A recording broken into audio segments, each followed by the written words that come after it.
This European Cricket Network event is proudly brought to you by HCL Software and Paramatch.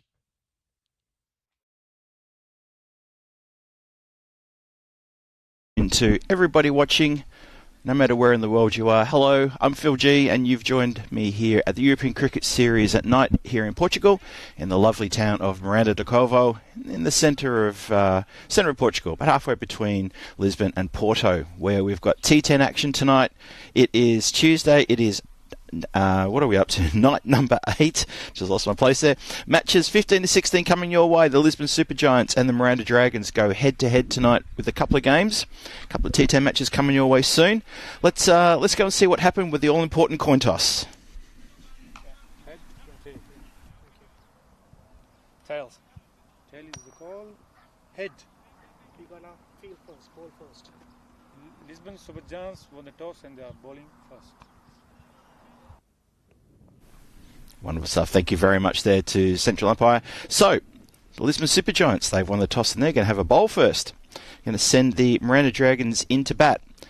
Now, this is a pretty important game. Let's have a look at the lineups first. We've got the Lisbon Supergiants there, looking like they've got a pretty good team there tonight. I can see a lot of familiar faces there. Amandeep Singh, who has been scoring a lot of runs in this competition. And he's been joined. He's got Jaswant Singh is in there as well. He'll be opening the bowling. Guaranteed he'll bowl overs 1 and 3. He's been wonderful at the start there for the team. And for the Miranda Dragons, we've got a double what up, we've got a Panda what up, and a Hugh what up alert. So there you go, brothers what up. In the Miranda Dragons tonight, led by Falak Zeb and Dawood Mohammed. Very important to have him in there. Fantastic all-rounder for the team. The supercomputer is looking at this game and these two matches tonight and thinking, well, at the moment, the Supergiants have it well over the Miranda Dragons, 75% to 25% chance for that. And if you look at the up-and-coming events, that's the next 6 weeks of cricket here on the European Cricket Network. A plethora of cricket for you fans out there. The Estonia ECS going on, the Portugal ECS night series here, with me, Phil G, looking after you. And the Netherlands T20I series, the Continental Cup in Romania, England ECS coming, Cyprus ECS, ECI, T20I for women, T20I men's. And then we go to Czechia, my hometown, where we play, well, T20I for women.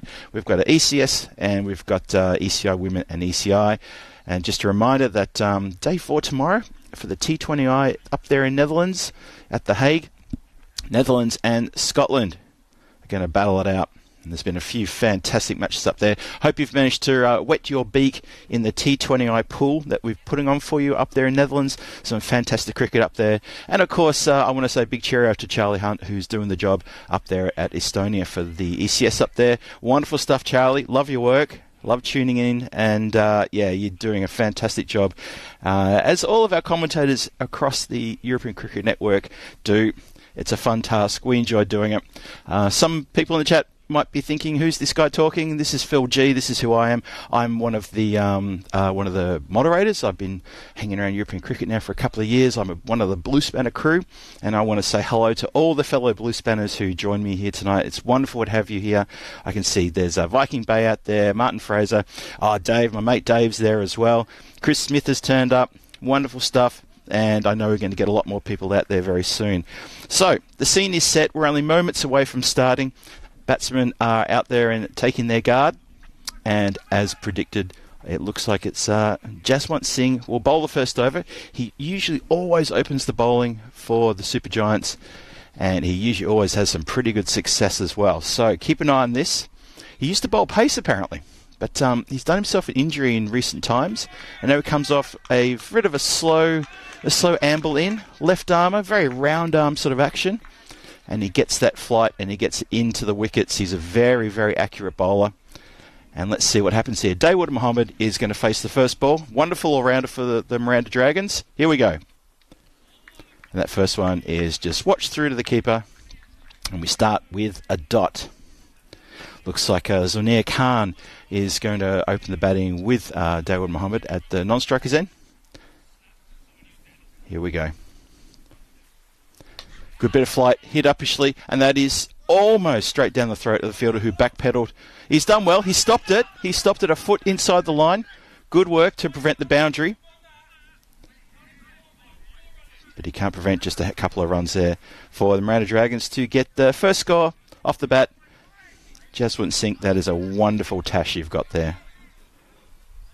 Very good tash. Oh, my apologies, folks. They only took the one run. I thought they were going to run for two. The ball's going to be up in the air for quite a while. Well, I'm not sure how we missed the stumps there because that agricultural swipe was not on. Never mind.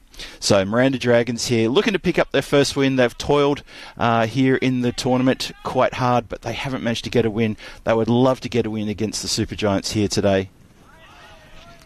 That was a very good delivery. In tight at the bowlers, and Khan not really sure how to play. Jaswant Singh. You can see Kroom has joined the chat as well. Good evening there. Good to see you in there, as always. And good to see everybody in there. Oh, how about that? Yes, definitely got a tickle on that one. And Khan is gone for a derrick. Thanks for coming. And Jaswant Singh strikes. 4 balls gone in the first over. Sorry, 5. That's the 5th ball of the over. And we are 1 for 1. Miranda Dragons already on the back foot immediately. Zunair Khan doesn't bother the umpires. Sorry, doesn't bother the scorers. Probably didn't bother the umpires either, actually. And he's going for a duck. We don't have the derrick there. Just imagine there's a duck going across the screen with him, and imagine Rico's making those noises, and you'll know exactly what it's all about. So the Miranda Dragons 1 for 1 in the first. Jaswant Singh strikes. I've said that a few times this tournament. Looks like the new batsman at the crease is Rakib Al Hassan. He's going to face a very dangerous bowler, this Jaswant Singh. Just punched out. See offside. Very square. No chance for a run there. Dawood Mohammed says, no, I'm not going anywhere. And that is the end of the first. So, could be a tough day in the office for the Miranda Dragons. They're 1 for 1 after 1. Dawood Mohammed is on 1. Jaswant Singh has 1 for 1. And if I got paid for saying ones, I'd be a rich man right now. So just a reminder that if you just joined us, the Lisbon Super Giants, they won the toss and elected to field. They obviously feel that they can put a lot of pressure on the Miranda Dragons and keep them to a very gettable score. I suspect that that's the mindset of their captain. And I reckon that that's indeed what they're going to be trying to do here. Looks like it's going to be Samad. Samad is going to bowl the second over. He bowls with a good bit of pace. He's not express, but he's got a good bit of pace behind him. So, Dawood Mohammed, there's going to be a lot on his shoulders if the Dragons are going to make a good score here today. And that has gone leg side wide to start proceedings. Conditions here are quite cool. It's about 17 degrees. There is a pretty constant and nice breeze coming across the ground. The sun is hidden by a fair bit of cloud directly above us. There was a shower earlier this morning. Forecasters and the soothsayers are saying no more rain for the day. Bowler in. Well, that's very straight. The umpire says no, it was not. And the ball bounces off onto the offside, and they're going to take a leg by. I think the key here for the Miranda Dragons is they're going to have to keep that scoreboard ticking over. I'm sure you'd all agree with me on that one. This is T10. You can't get bogged down. As soon as you get 3 or 4 dot balls, the pressure is quite unbelievable. We've seen that already in this tournament quite a lot, and that's when you come unstuck. So, Al Hassan facing his second delivery only. Oh, the boys think they heard something. I'm not sure the umpire did. He definitely didn't. The batsman didn't really sort of show any remorse or regret. Let's have a look at this. Was it close to an edge? Probably could have been. They went up pro because of his closeness. So, the lovely ground here at Miranda do Covo, the Estadio Municipal. It's a lovely ground here. Oh, bowler bends the back, just gets it past the edge. You have to be good to get something on that. Now, Al Hassan hasn't sort of, I don't think he's actually, this might be his first game, so he's maybe just a little bit rusty. Let's see if he can pick something up here. Needs to not allow these dot balls. Can't have the bowler dictating terms like this in T10. Batsmen, the top order batsmen especially, need to get on with it. It's better. At least he gets bat on ball, plays it out to point. Oh, it's a direct hit and given out. Well, that's tragic. Dawood Mohammed, the man who I said it's all on his shoulders because he's a really good all-rounder. He's come unstuck. He hasn't made his ground. Umpire very quickly, didn't even need the replay. Have a look at this. Direct hit. He's gone by miles. Goodness me. You could have driven a battleship through that gap between the runner and the wickets. There was so much room between there when the stumps were hit. And that's bad news for the Miranda Dragons and for Dawood Mohammed. He goes for not many, and now we're 2 down in the second over. And it seems to be coming together nicely for the Super Giants, and sadly for the Miranda Dragons, it's all falling apart at the seams. They were beefing themselves up before the game. They were having a good get around, a good chat about what the battle plan was going to be, and I think it's pretty much come unstuck. So someone needs to stand up here. Well, not just someone. I'd say 2 or 3 of these next batsmen really have to contribute. Get bowler in. That's a good ball. Around the block hole. Bump ball into the covers. No chance of a catch there. Jazz won't sing. Fields it cleanly-ish. Gets it back to the bowler. Mohammed Udin is the new batsman facing that one delivery. Still one more to come in this second over.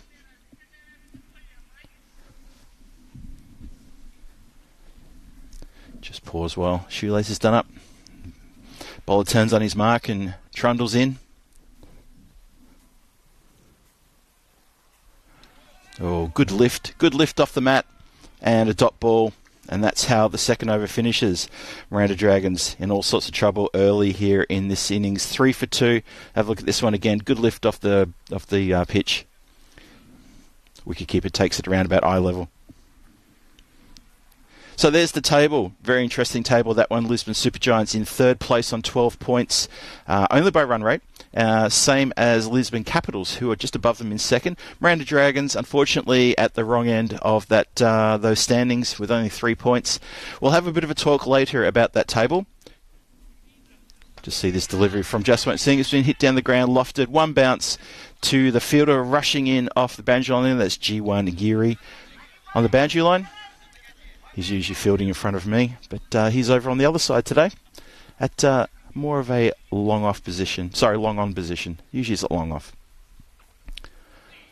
Batsman gives the charge. Now I got to tell you, if Jaswant Singh sees you charging, he will dart that in, and he's done that all week. Last week. Bowler in again. And there's that. Quite simple. Just badly mishit. Really went well, I was going to say it went nowhere. It didn't go nowhere. It went straight to the bowler's hands. Look at this. Almost like some sort of catching practice, really. We consider the swing that the batsman put into it. It's quite amazing that it just popped up like that. And that is Muhammad Udin gone. He hasn't really bothered anybody, at least the way of the scorers. And it looks to me like it's a Panda alert. We have Panda Wickets making his way to the crease. And Jaswant Singh, he's got 2 for 2 in his second.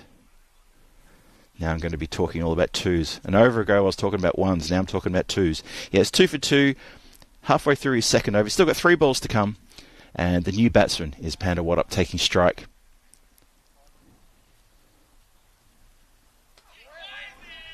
Oh, nicely bowled that right on the money. Batsman just tucks it around the corner for a nice quick single. He's off the mark straight away. Need to keep that scoreboard ticking over. They have still haven't reached double digits yet. The score is 5 for 3. 2 more balls to come. That's hit down the ground, straight towards the commentator's tent. Only makes about halfway, as Samad was fielding there at regulation mid-off. But just a single. Brings Panda Wickets onto strike, who I think it's fair to say is probably considered one of the greatest names in world cricket. Well, he has a swing, and it ends up coming off, I think it was the wicketkeeper's pad, and just flying away over there towards point. That's the end of a successful over. Jaswant Singh gets 2 for 4 from his 2. Again, he's done the job. He's hobbling slightly. He does have that nasty leg injury that he's been carrying now for a little while, but he's done the job again. And, well, now, anyone with obsessive compulsive disorder is going to really enjoy that chart. It's been 1 run, 2 run, and 3 run. That's comforting to see it like that. Nice, easy. Process of elimination suggests, and obviously you can guess what I'm going to say here, we probably get 4 runs from this over. Power play is done. The Miranda Dragons, 6 for 3 in the power play. Well, the Lisbon Super Giants having everything going their way. Not sure what the Miranda Dragons could do here, but they need a partnership and they need some runs. That's been banged in short. He's got a top edge, and that's a good way to start the 4th over. That flies away for a boundary, a well-needed boundary, and the first boundary. So, good luck. And if there's no more runs scored this over, then that'll be the 4 for the 4th over. There's 1 run in the first, 2 runs in the second, and 3 runs in the third. I'm just following a logical progression here, folks. Hope you don't mind me. 10 for 3, start of the 4th. As I said, bit of work to do here. This was Samad. Sorry, should have mentioned that. It's Samad bowling his 2nd over. Bowled a very good 1st over. Needs to keep it tight here. Well, that's full toss, and it could be caught on the boundary line, and is. Well, I've got to say, the bowler got out of jail with that one because it was a full toss. It wasn't much pace on it, and unfortunately for the batsman, he's hit a 4 with the first ball, and then he's picked out that lone fielder, the boundary rider, very square out there, and he's taken it no problem whatsoever. Getting a pat on the back is the bowler from his mates. Well done, they say. Getting through this batting lineup. 4 wickets down now, Miranda Dragons. We're still in the 4th over. They got to find something. They got to find something else here, don't they? John Gray joins us. Hello, John. Good evening there. Thanks for joining us here on the European Cricket Network. You're watching the European Cricket Series at night in Portugal if you've just joined us, and everyone in the chat watching us on YouTube and wherever in the world you are, welcome. Bowler in. That's just gone down leg side. It was wrong line, good length, and that has gone for 4 wides. Well, I guess technically it's 5 wides, isn't it? So new batsman is Falak Zeb. He's the skipper. And if ever a captain needs to prove his worthiness here. I think that this is the moment. He's batting out there with Panda What Up at the other end. So Zeb really needs to show something here for the Miranda Dragons. The Dragons there, 15 for 4 in the 4th over. And a dot ball. Bit wideish there, but not across the tram line. And Zeb pretty much sort of stuck on the crease. Not much of foot movement there, unfortunately. So, yeah, we hope you're enjoying all the cricket that's going on the European Cricket Network at the moment. There's ECS Estonia. We've got T20I action in Netherlands. Obviously, the night series here. Shout for LB. I think may got a little nick onto the pad there. Let's see. No, he didn't. Just all pad. And a leg by. So, yeah, there's a lot of cricket going on. And as you saw before, for the next 6 weeks, we're showing you the next 6 weeks coming up. There's a lot of cricket going on, and I'm looking forward to when the ECN apparatus makes its way to Prague, my hometown, and we get to play the CE Cup and the ECS, and the women will be competing, and the men will be competing, and it's going to be a huge. Looking forward to that. I hope you are as well.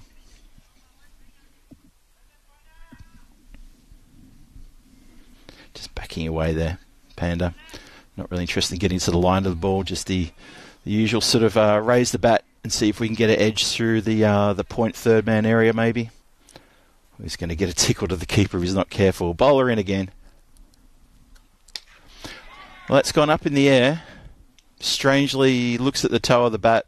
Probably lucky he towed it because it really didn't go anywhere. And he has broken the bat. That's why he was looking strangely. I wondered why he was given the bat that rueful look. He has, I think he split it. Well, there's the run rate graph. As you can see, there's been a massive acceleration in the last over. Probably because there was a 4 and then there was 5 wides.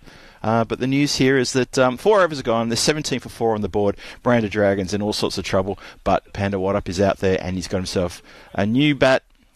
And that could spell disaster for the Lisbon Super Giants if he gets going with the new bat. We'll see. But yes, I'm just looking at the chat there. Zeb's going to have to really get a motor on here. Need to see something from the skipper. He's yet to get off the mark. Panda What Up is 2 not out. And that was Samad's his second over finished there. Now we have G1 Giri, who's coming into bowl, some of his medium pace. Just a leg by. Do it in singles. 17 for 4.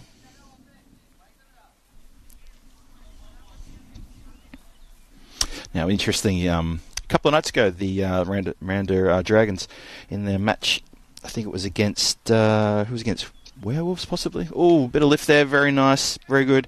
Yeah, the Miranda Dragons against the Werewolves. They experimented with the batting lineup, and they gave G1 Giri a chance to come in and open, thinking he was a bit of a swinger, bit of a slogger. He did get a first bowler, or maybe it was a second bowler. All I know is he didn't bother the scorers. But he's a much better bowler. He doesn't mind flirting with that wide line, but he's not infringing on that wide line. He's getting it past the bat quite easily.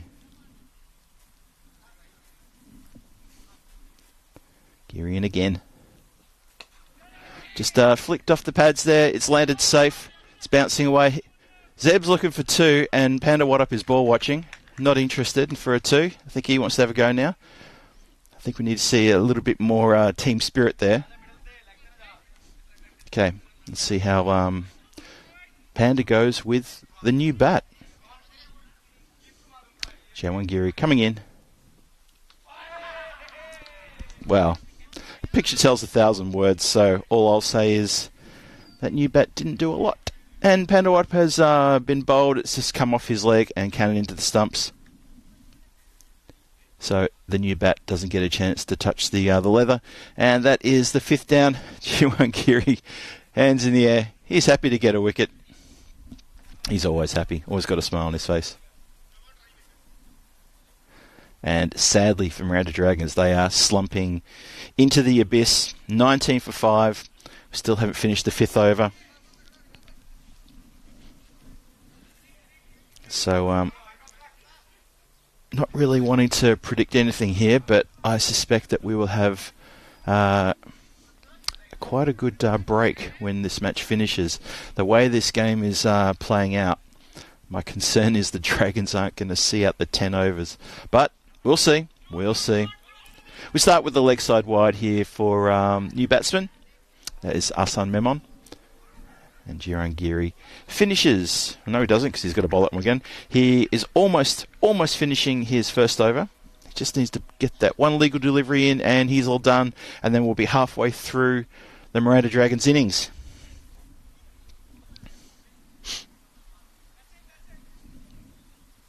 Zeb, he's only got one run. So he's flicked that, and it's gone down to third man. It's gone pretty quick down there, so just the one run. Fieldsman very quick to get onto that and get a return in. And that is the end of the over. So 5 overs gone, 22 for 5 with that run. Jiwan Giri, 1 for 4 from his single over. Skipper Falek Zeb, 2 not out from 6. And Ahsan Memon yet to face a ball. And it is pretty hard going out there from Miranda Dragons. They're just not finding any rhythm.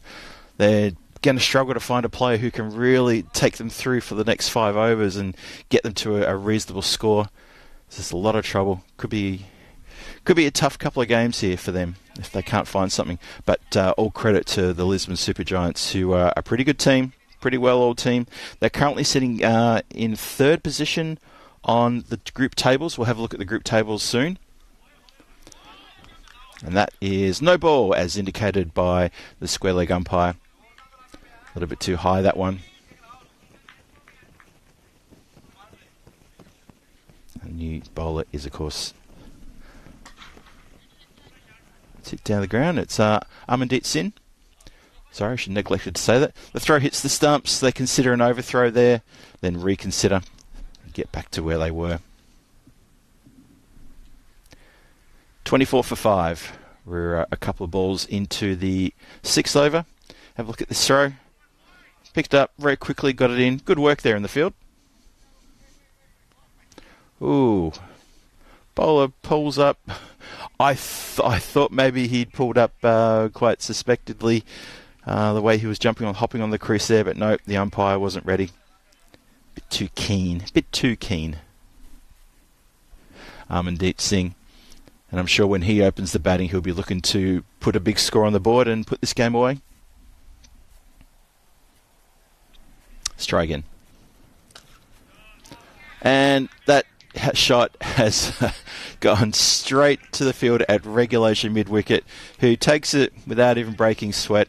That is Jiwan Giri, who's taking the good catch. Arms aloft. Seems that when he's involved in a wicket, he likes to do a bit of a celebration.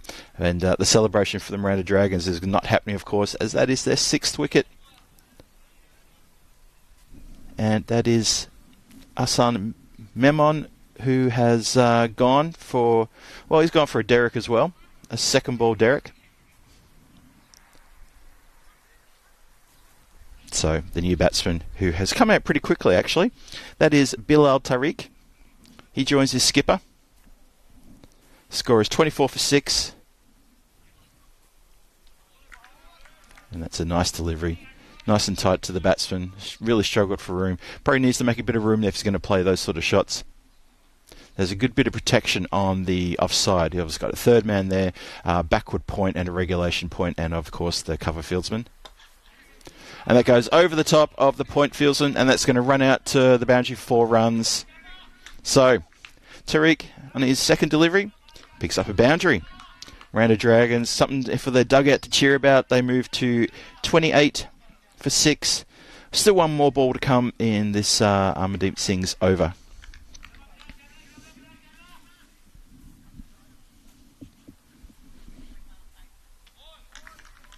And that's a good response from the bowler. A little bit quicker there, and he puts up a dot.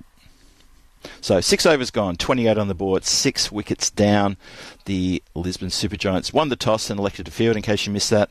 And the positions on the group table sort of shows a bit here. The Miranda Dragons are in 5th place without a win, but only with 3 points that they've collected from a few bits and pieces.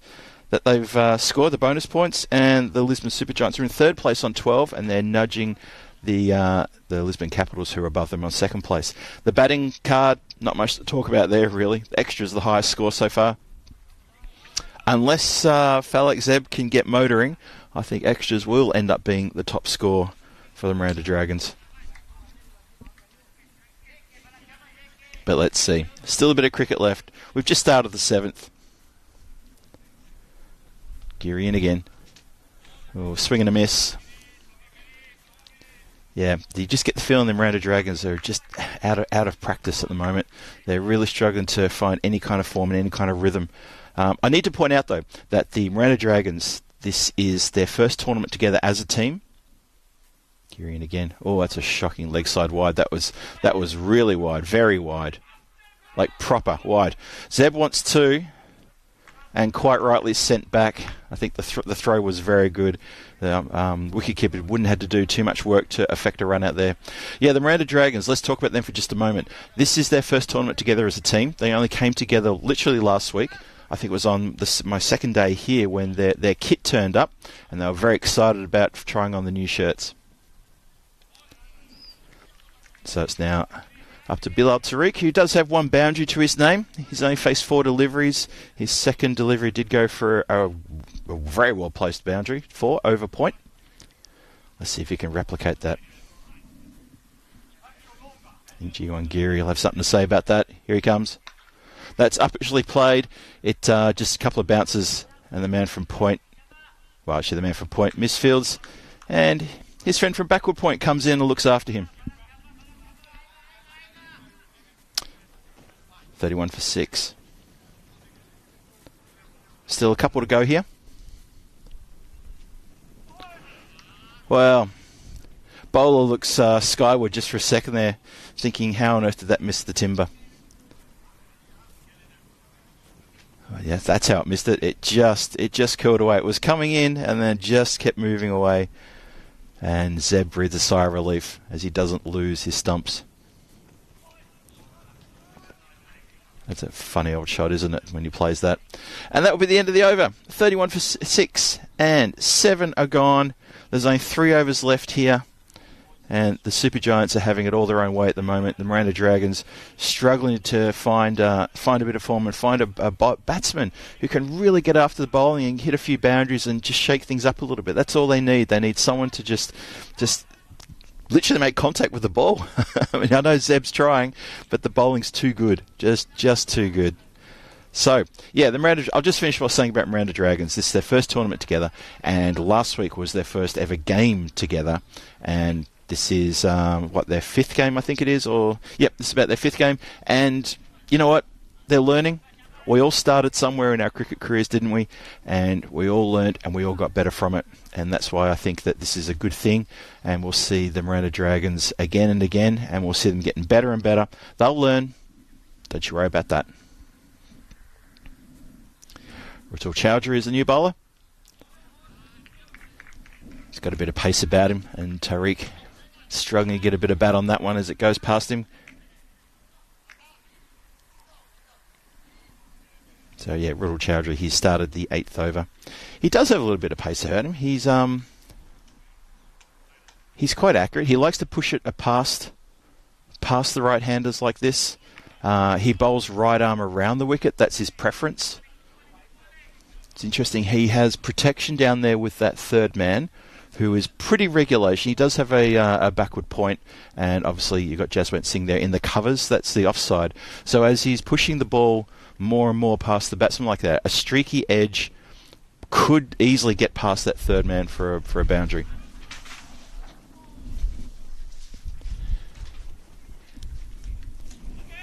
That's a bit of a loosener.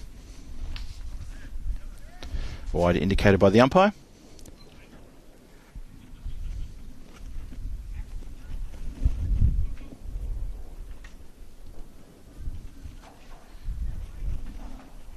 .33 for 6 here in the 8th. Yeah, these batsmen, they're getting a little bit excited and they're just swinging that willow in the hope that they connect. If they connect, it could be impressive, but they just really need to buckle down and just, even just look for ones and twos. Place the ball. If you can't find your form, you need to look for it. Oh, and of course, I don't want to sound like I know everything, but I think moving your feet is also a good idea for a batsman. Fundamentals, small things, fundamentals, they will come to the Dragons. I've got no doubt about that. No doubt whatsoever. This is all the learning curve, people. All a learning curve. Wicketkeeper trying to keep the batsman honest there. Hardik Patel. Just letting the batsman know, if you're going to wander out here, Chris, I'll have a ping at the stumps.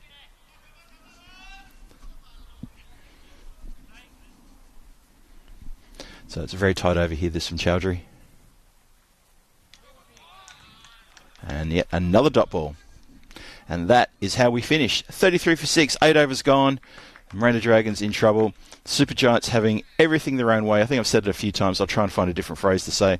But the Super Giants are really dictating terms here today. This run rate, it's 4.13. As you can see, it's flattened and then it started to go back down again.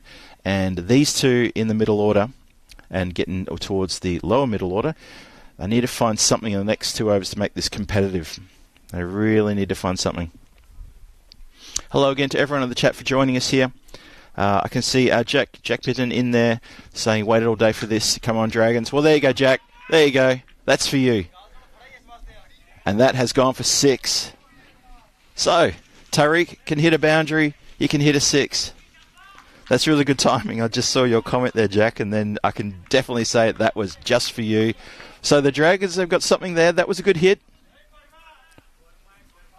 They can't allow the Super Giants to walk off the field at the end of the next over with all smiles, all grins, and thinking, well, we'll have an early tea. Need to make a fist of it. And that was a lovely strike. And follows it up with a dot. Amandeep Singh is the bowler, by the way. He's had 12 taken off his over in a bit, but he did pick up a wicket in his first. It's just hit on the pad. Hardik Patel threatens to shy the stumps, but Falak Zeb, way too quick. He was already calling Tariq through as that ball hit the pad and cannoned off. Gets himself on strike, turns it over. 40 for 6. We're halfway through the 8th. Still 9 balls to come in this innings. We'll see where they end up.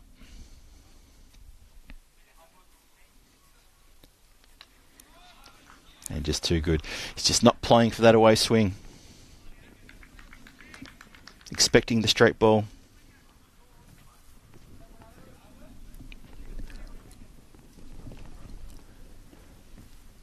Sing in again. And that's better. That's clever. He's tried to put it into the gap. And he succeeded. That's a good shot. That's exactly what I'm talking about.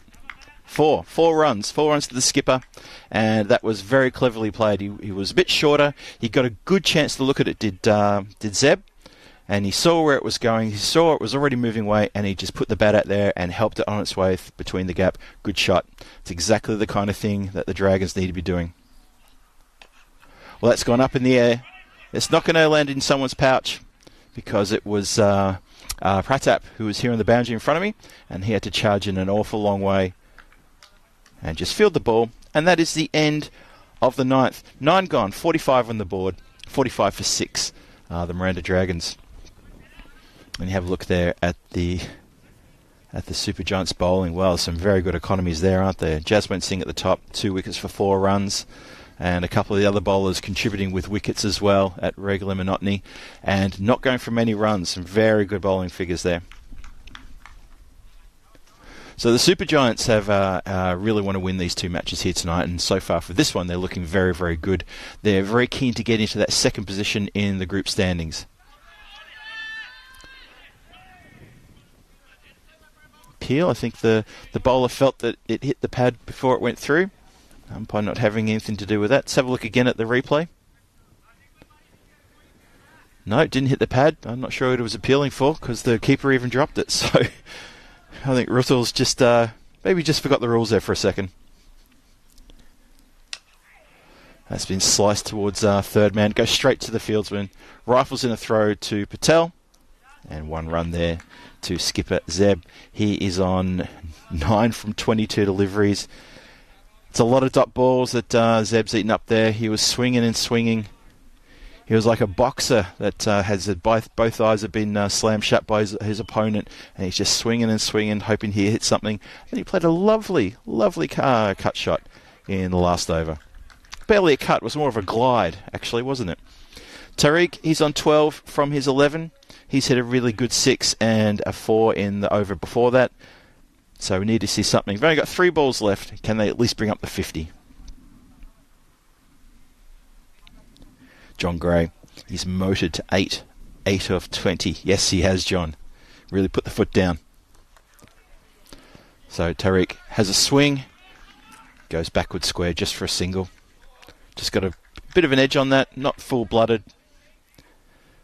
47 for 6. 2 balls to come. And Chowdhury has been bowling very well. He's bowled a lot of dot balls. Getting them past. On this angle that he bowls, this right arm around the wicket, angles it straight past the batsman.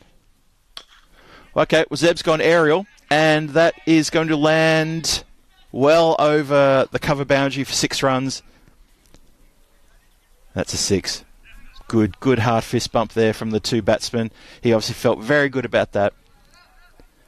Good shot. Moves to 15. And that certainly was a maximum. The 50's up. In the second last ball of the innings, Miranda Dragons get the 50 up. Well done. 53 for 6. 1 more ball to come.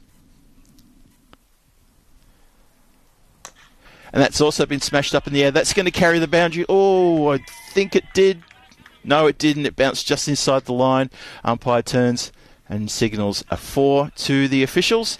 So, a bit of a flurry there for the Miranda Dragons. They've got something to smile about now. Those last 2 balls were worth 10 runs.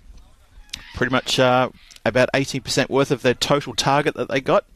So, well done. Skipper Falak Zeb came in for, managed to hit a 6 in that last over. He was languishing with all those dot balls, really struggling, as all the Miranda Dragons batsmen really struggled there. To the credit of the Super Giants, they bowled very well. They held catches and they fielded well. They didn't have a lot of trouble in the outfield because there just wasn't that many boundaries, and it was just down to very good bowling, just pressure right from the get-go. The Miranda Dragons lost a wicket very early on and just never really were in the hunt. When you lose one of your best batsmen, Dawood Muhammad, run out in the first over, that was a little bit tragic. Zaner Khan went early as well. Rakib Al Hassan, he got 6 and out pretty much. Udin didn't bother anyone. So there's three Derricks in there. Extras is 16. Well, it's proved me wrong. So skipper Falak Zeb, he's top scored with 19. I thought the extras might be top score, but no, they have come in second. Look at that bowling lineup. I mean, that's some really good economies there. Amandeep Singh just went for a little bit there towards the end. 18 from his most expensive bowler. But otherwise, Jiwan Giri, only 7 runs, 1 wicket, and Jaswant Singh at the top there. 2 wickets for 4. As usual, he's my pick of the bowlers for the Super Giants. So that's the situation. The Miranda Dragons, Falak Zeb, top scores with 90 not out from 24. Pretty good effort there in the end. Did okay. Bilal Tariq supported him with a couple of boundaries and a good towering 6 towards the clubhouse. Gave them a bit of a scare in there. But the bowling was just too good. The fielding was too good. And you'd have to say, the Lisbon Super Giants, they would fancy themselves here. Of course they would. A score of 57 in 10 overs is really... It's not the kind of score in a T10 you'd expect to get overhauled, but weirder things have happened. Let's see how we go. Lisbon Super Giants, they need 58 from 60 balls. We are going to be here very soon with the run chase. Don't go too far. Grab yourself a little drink and a snack, and make sure you're back here in about 7 or 8 minutes' time, and we shall resume. I'm just having a quick check and see what time we're coming back. We will be back shortly. Don't you worry about that. Let's say we're going to be back in about 5 or 6 minutes. So, enjoy your break. I'm Phil G. You're watching the European Cricket Series at night here at the lovely stadium in Miranda do Covo in Portugal. And I will see you here really soon on the European Cricket Network. Don't go too far.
This European Cricket Network event is proudly brought to you by HCL Software and Paramatch.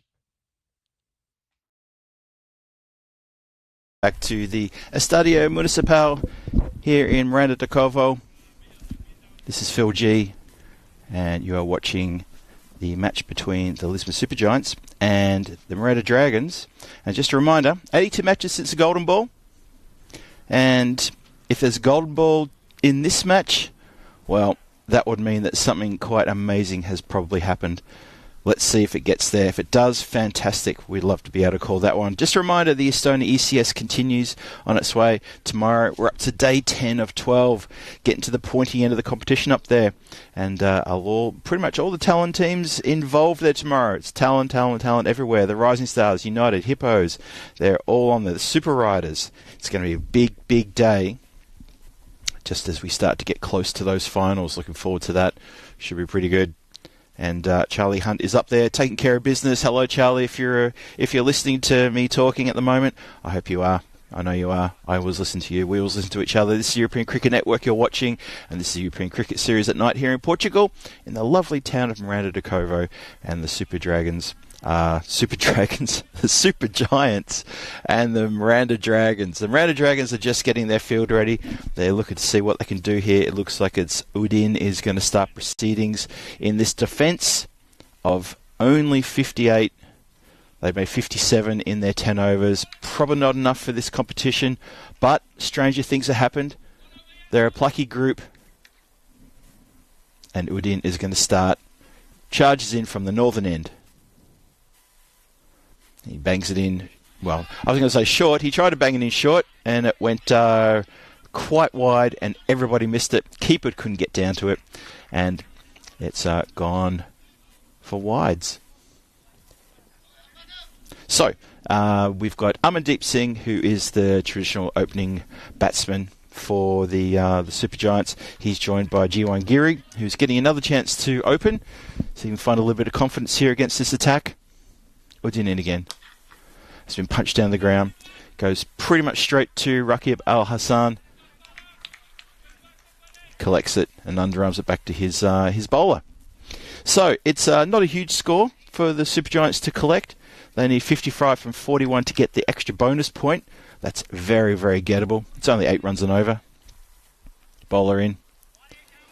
Gets a dot ball past the flashing blade. Unfortunately, it's a bit too hot for Hugh Panda, who is the wicket keeper behind the stumps here. Can't quite get around to that one. And before you hit me with the questions about, did you just say what I think you said? That is indeed, sorry, Hugh Panda. I called him Hugh Panda. That's ridiculous. Hugh Waddup. Here's another Waddup. Bowler in again. Funny old style. He's in his final delivery stride. He really gets the head over there and looks very contorted as he releases the ball. So he apologises for that. No, it's Hugh Waddup, who is the wicketkeeper for the Miranda Dragons, obviously the brother of Panda Waddup. And I believe Hugh is a year older than Panda. And he plays more of his games for the Coimbra Knights. So bowler in again. I wasn't too sure about that. It's just sort of, I think it's just come off the pad and just burst off towards the slip. It has indeed. Umpire agrees. Nice bit of pace here, though, from Udin, giving his team something to think about. They're running around the field. There's a little bit of chat out there as well. It's good to see. And the Supergiants looking for a big win here to boost their net run rate. And that's been smashed out very square on the leg side, and I think that's going to beat. Looks like the skipper who's chasing it out there. It does indeed beat him, and that's 4 runs. First 4 from the bat for the Supergiants. And that run chase is properly on now. 10 on the board. Still one more ball to come in this over. And a welcome, very warm welcome to everyone in the chat. Not just the Blue Spanner crew, but everybody else in there as well. Lovely to see you all. Hope you're having a lovely Tuesday evening wherever you are, or a Tuesday or a Wednesday morning. That's gone up in the air. Zeb has a ping at the stumps. Bowler misses it. 2 fieldsmen try to back it up and they run into each other. I'm not exactly sure what Darwood Muhammad was doing running into his counterpart. Rather strange, a little bit of fielding there because Rakib Al Hassan was all over that one. And Dawud Mohammed did his best to try to put him off. 11 in the first over, chasing 58. And as you can see there, the bonus point is on. They need 47 in 36. If they can make these runs by the end of the 7th over, then the Super Giants get an extra bonus point. And that bonus point will be very critical, very, very important, because we're only, after this game, we're only 5 games away from the end of Group A. That's right. Group A is going to come to an end on Thursday night. So we've got 1 game after this, obviously the return match. Then we've got 2 games tomorrow night, and then 2 games on Thursday night. And that will be it for Group A. Group A will be done, and then we'll move to Group B. So the standings in Group A are going to be all important. We'll talk about that when the chart comes up on the graphics, and I'll be able to work you through that. In the meantime, the second over comes. Oh, and that's out of here. It's, tell you what, on the boundary line, the boundary rider, he stood his ground. I think it's Bilal Tariq out there. He stood his ground, and yep, he's looking down at the ground now. He thought, I'll stand here and I'll just see if I can get this in my fingertips. And it almost landed in his fingertips. Have a look at this. No. It wasn't far, but it's a Maximo nonetheless. So, Jiwan Giri hitting all the runs at the moment. And he has swatted that.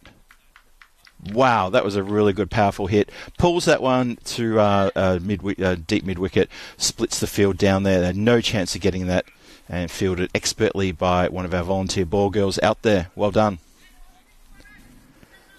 So, this is Al Hassan. Rakib Al Hassan is, he's not being shown with a lot of respect at the moment by the batsman who's going after him. And he's just mishit that. It's just dropped and stopped just on the leg side there. Jiwan Giri gets through for a single. Score moves to 22 for no loss, and we're halfway through the second. The Lisbon Super Giants chasing 58 runs. If they can get that before the end of the 7th, or even by the end of the 7th, that's probably better, they will get a bonus point, and they'll obviously get the win as well. And they're marching on their way as that ball heads out to the car park. I can see a couple of cars parked in the car park. I would suggest that whoever owns those cars, they may want to move them, because it's gonna be raining grizzlies if they're not careful. And the last thing we want to have is someone's car damaged by a fallen grizzly. You can see there just through the gate, someone's silver car. In fact, that's actually the silver car that I think drove me here to the ground. I think I know who owns that. I might have to put a message in for them. Anyway, it is raining grizzlies. It's going crazy. I'm looking at Falak Zeb, the skipper. He's jumping up to see if he can see over the fence, because that ball has gone a long, long way. So we've got a bit of a pause here right now. Amandeep Singh has joined the 6 hitting party. He's just taken Al Hassan and knocked him out of the ground. He's gone for 17 off his 4 deliveries. He must be a little bit shaken here, so hopefully the next 2 balls he can get them better on target and sort of stop the rot here. But the Lisbon Super Giants, they're 28 for no loss. We're in the second. They're probably looking to pack this thing up pretty quickly. Why not? And have a bit of a good long tea break, which we'll have at the end of this innings. And I think very cleverly Al Hassan has decided to switch sides, and he's going to go over the wicket now to Amandeep Singh. Let's see if this changes things up. Well, it's been smacked down the ground. There is protection, but it's 2 straight, and that's gone for 4 runs. And suddenly Al Hassan's over has now gone magical. He's now on to 21, and Amandeep Singh goes to 10 from his 4. Jiwan Giri at the other end is 17 from 7, and these 2 batsmen are not hanging about. That's gone straight up, and it's coming towards me. It's a chance for a catch, though. Oh, eyes on the ball the whole way. So close. Very good effort from Dawud Mohammed right here in front of me. Very good effort. It's just popped out last minute. He spent all the time running back and hoping the ball would pop into his hands, coming over his top. Have a look at this. He was not going to turn around and try and straighten up, and he's almost pouched it. Unfortunately, though, it has been knocked over for 4. That is a big, big over. There's the standings in Group A. Have a look at that traffic jam then between 2nd, 3rd and 4th. 12 points, 12 points, 11 points. Capitals, Super Giants and Werewolves all vying for that 2nd place. And remember, the top 2 teams from both groups, Group A and Group B, they will go into the Super 5. And the Super 5 will just be those 5 teams competing almost like in a sort of like a knockout round for at the end of the tournament before we hit the finals. So they want to be in second place to assure yourself of being in that Super 5. New bowler comes in. It's Udin again. Starts us with a wide. Batsman at the other end, Jiwangiri, very, very keen to get down there. Probably goes a little bit even further than halfway to try to sneak a by. Just to finish that conversation about the Super 5, it's called the Super 5 because the top two teams from both groups come together with the next best placed team, who obviously finished third in one of those groups. Good bit of bounce, good bit of pace there. Keeper a bit slow to get up and recover, and they run a by. So Jiwangiri gets his wish and gets down there.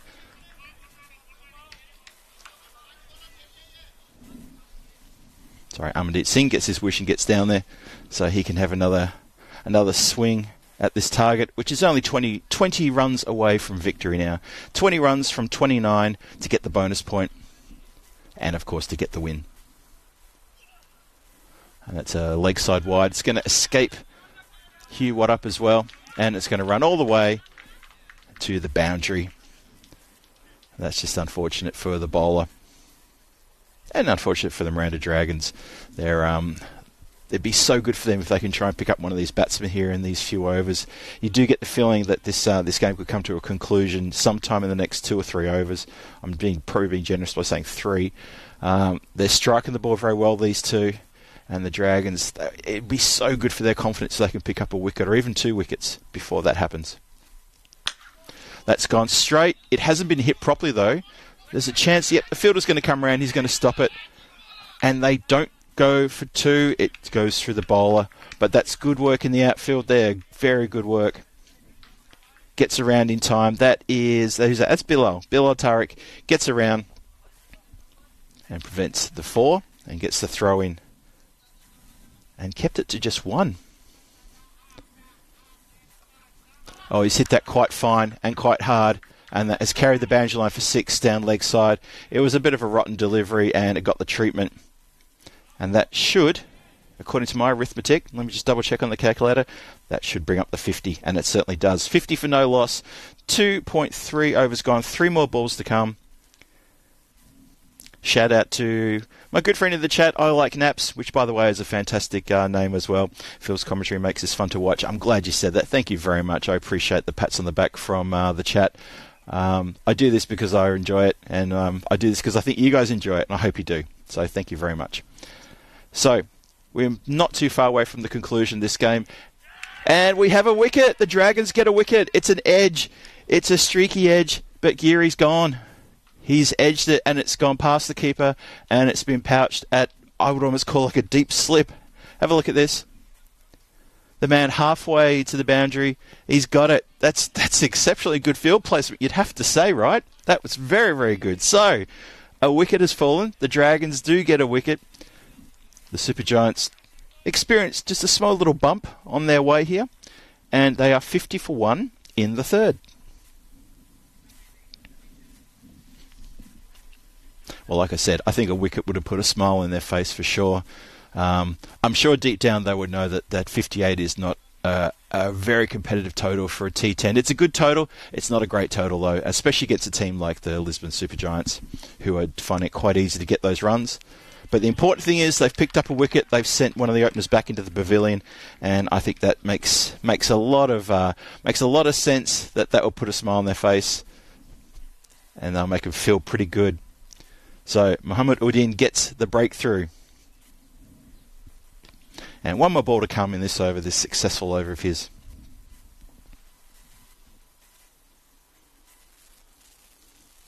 And that's come off the bad. It's not going to take a run. It's just flown off to not too far away, just a couple of metres away on the offside.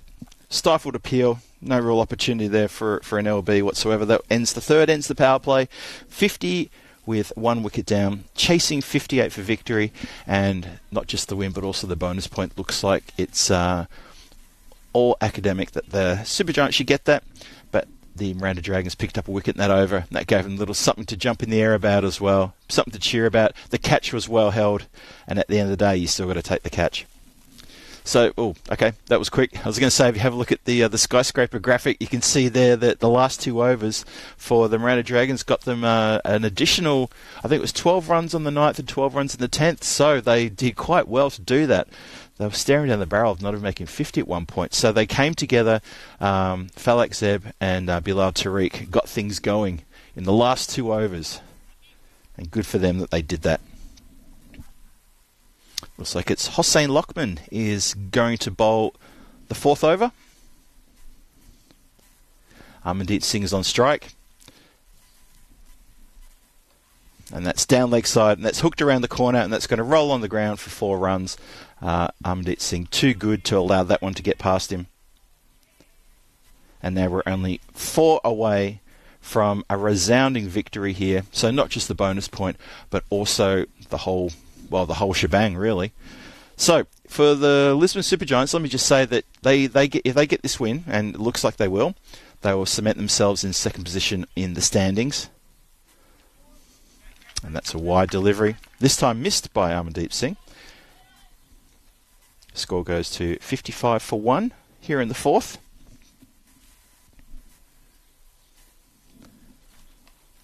So yes, if they'll get this win, and that will cement themselves in 2nd position. They're going to feel pretty good about that. Oh, that's a high delivery. No ball shown by the square leg umpire. It's been swatted for 4, and that is the ball game right there. It was a no ball, but he's not going to get a chance to re-bowl it because we're done.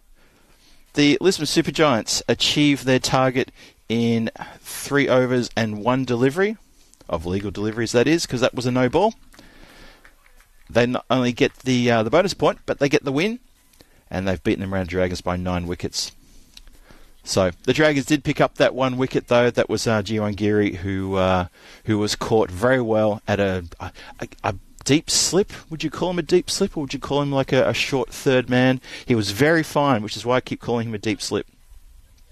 It can happen. But that's how we end up here then. So the points go to the Supergiants. So they do cement themselves into 2nd position in the standings. They'll knock the Capitals and the Werewolves about a little bit, who will be trying to chase them in their coming up matches. And the batting card, well, have a look at that. Amandeep Singh, 23 from 8. Jiwan Giri got on with everything as well, 23 from 10. Those two pretty much did all the work. Surya Partap came out and watched. Didn't have much to do. 14 extras in that total as well. Just too many wides. Bowlers just struggling to find their line. And that is a lot of wides in only 3 overs. So effectively that's, 9 wides? So that's 9 extra deliveries after you've already bowled, 3.1. So you bowled 19 legal deliveries, but then you had to re-bowl 9 of those. That's tough going. The bowlers there, 1 wicket to Mohammad Uddin. He'd be pretty happy about that, of course he would be. And Hossein Lockman was coming in for a hiding there. And Rakib Al Hassan also bowled 1 over, went for 25. So that's the match summary. That's how it looks. As you'd expect, the Lisbon Supergiants have come in to make those runs, and they've done so in emphatic style. Very, very good work there. I mean, if you're going to chase a small target, you probably want to get on with it. You don't want to leave anything to chance. So that's pretty good work there from the Supergiants. The Dragons, I hope they take something away from this. Look, I mean, Falak Zeb, he scored 19 from 24 at the top there, ably supported by Bilal Tariq.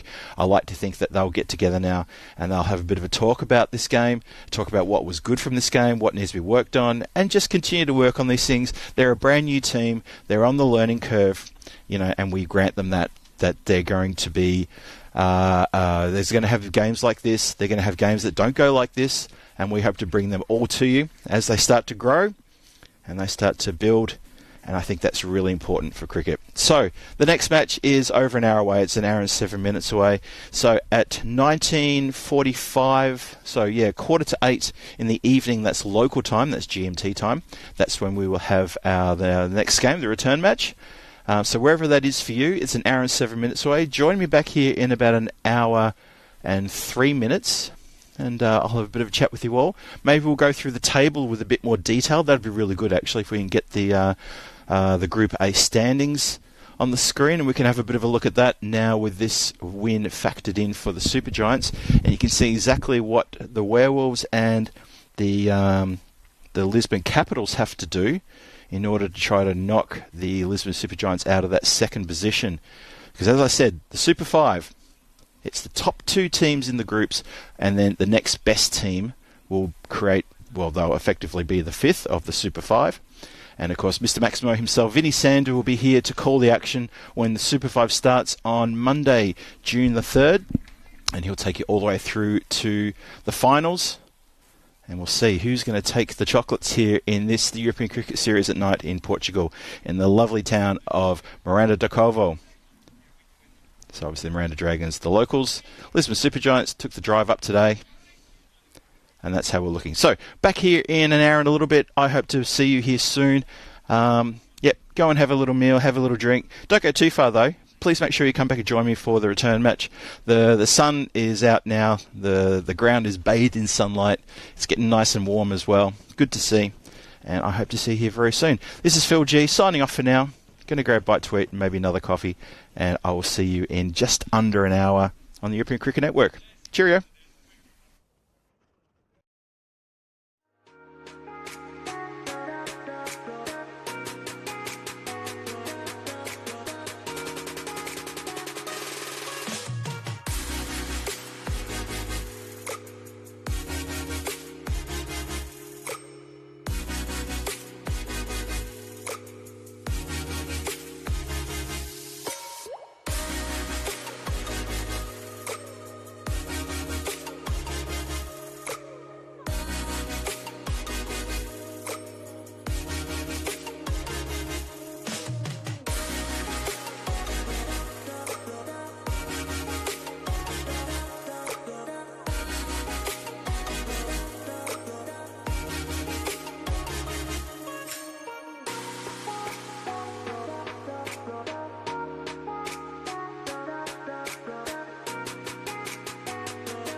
This European Cricket Network event is proudly brought to you by HCL Software and Paramatch.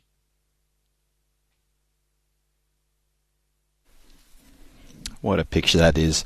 The ground bathed in sunlight.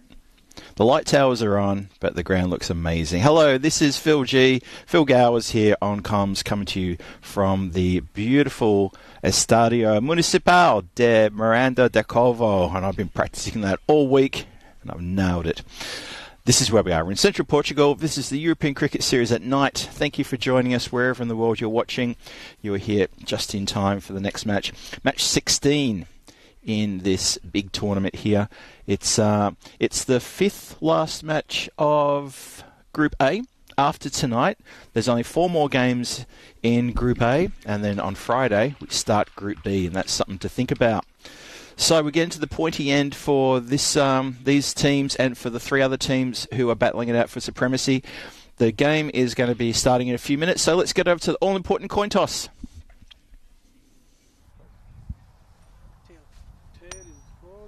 Tail. We gotta bat first. Lisbon Super Giants won the toss and they are batting first. There you have it. Skipper Anup Kumar has decided that the Lisbon Super Giants are going to have a bat.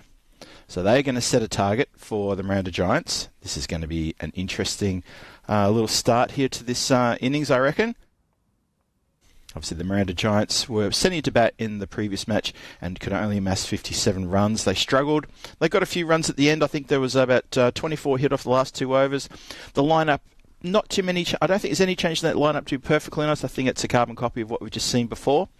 And the Super Giants probably going to start with Amandeep Singh, who's been making a lot of runs, and we're going to see, I'm thinking it's going to be Jiwan Giri might open with him. That's what happened in the last match. We'll see in a moment. And, well, the Miranda Dragons, they're going to need their bowlers to really find something to dig deep. And if they can do that, who knows what's going to happen? I mean, really, who knows what can happen?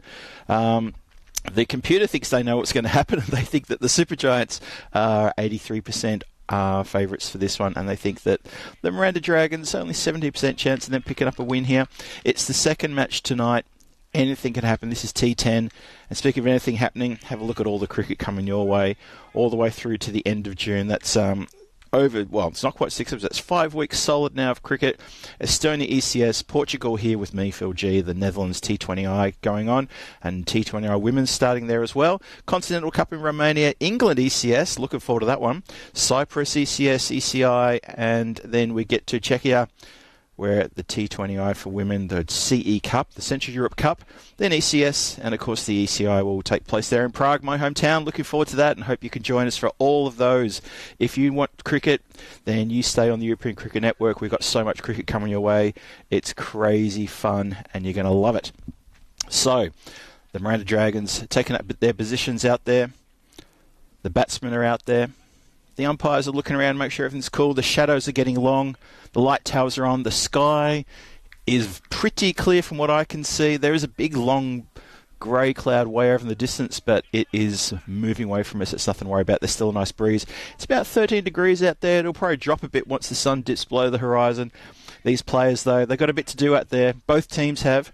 The Lisbon Super Giants, they're going to want this win because they need to hang on to that second place on the table. When we show you the standings, you'll see why. Because they've got the Lisbon Capitals absolutely snapping at their tails, trying to chase them for that second place. That all-important 1 and 2 finish on the tables to get in the Super 5.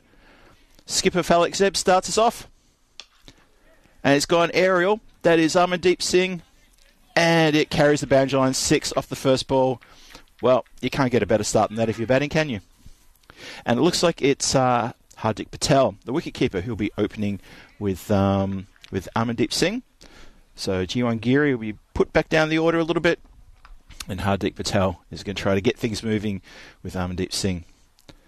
And that's gone leg side. Wide signal by the umpire, and they scamper through for another one. So that's the start of the second. We're all guns blazing. The Super Giants are going to want a big score, and they're going to want to defend that. They're very keen. Had a good chat with a couple of their players in the clubhouse just during the break, and they are really, really keen. They know how important this win is. And Hardik Patel gets involved, and he's gone aerial as well, and he's gone square and 6. Big hit. So Zeb, he needs to find something here. The skipper's got to stand up here and make sure he doesn't get carted too much. Hello to everyone in the chat.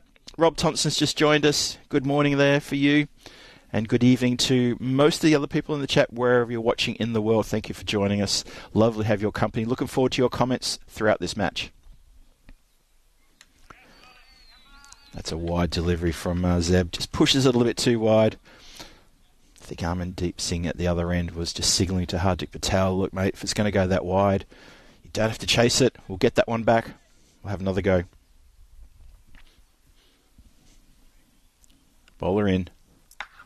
That's better. Just miss-hit on the pull shot there. Could have skied it anywhere. 2 fieldsmen converge, but they were never in a chance to get it. They were back on the 30-yard circle, and that ball just popped up only a handful of metres on the leg side. No chance there of a catch, despite the miss-hit. So this over's getting quite expensive already. Well, played with soft hands very nicely. Good work in the field to get down and stop that from getting past. Very good. I think that's Udin out there around the point area. Scampers around backward a point and prevents any further runs. Good work.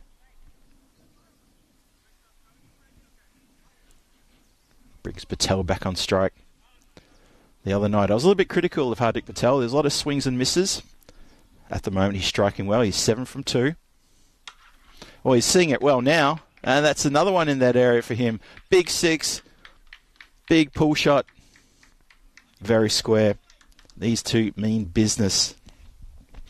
So one of the things they want to do here, the Super Giants, is they want to make sure that net run rate is really as tip-top as it can possibly be, because, as I said before, the Lisbon Capitals are going to be chasing them when they have their matches on, I think, Thursday they're playing.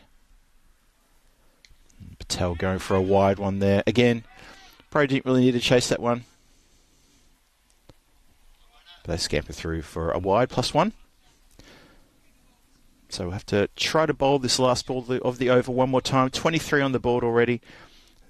Zeb's gone for a few too many, I think. I think you'd agree with me there. Bowler in. And that's on the full. And that crashes somewhere next to me for another 6. That is a properly expensive over. That is 31 off the first over. Well, that's throwing the gauntlet down, isn't it, in the T10? Big over that one for the Super Giants. Straight as you like. Really well struck. Both batsmen are on 13. They both faced 3 deliveries. Can't really split them at the moment. Super Giants 31 after the first over. So that's a very good start to the to mounting a target here, which will be very difficult for the Miranda Dragons when they get their chance to come out and bat. But as I said, the Super Giants, it's all about getting the runs on the board to make sure that net run rate of theirs is stronger than the Lisbon Capitals. Because the Lisbon Capitals are going to play this team, the Miranda Dragons, on Thursday. New bowler Uzudin, and he really does bend the back there, doesn't he? He gets in sort of like a very weird, almost a weird crouched over as he delivers the ball, but it's effective, and he gives a good little bit of pace there as well.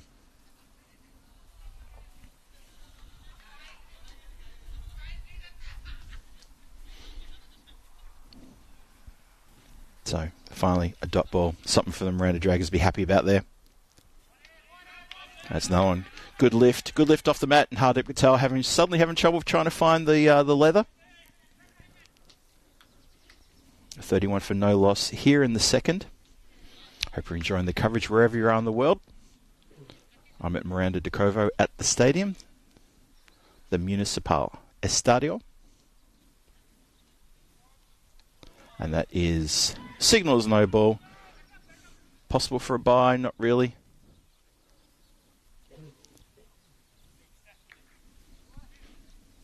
And unfortunately, there's been an infringement there. The bowler has done no ball, and of course, the resulting free hit now coming.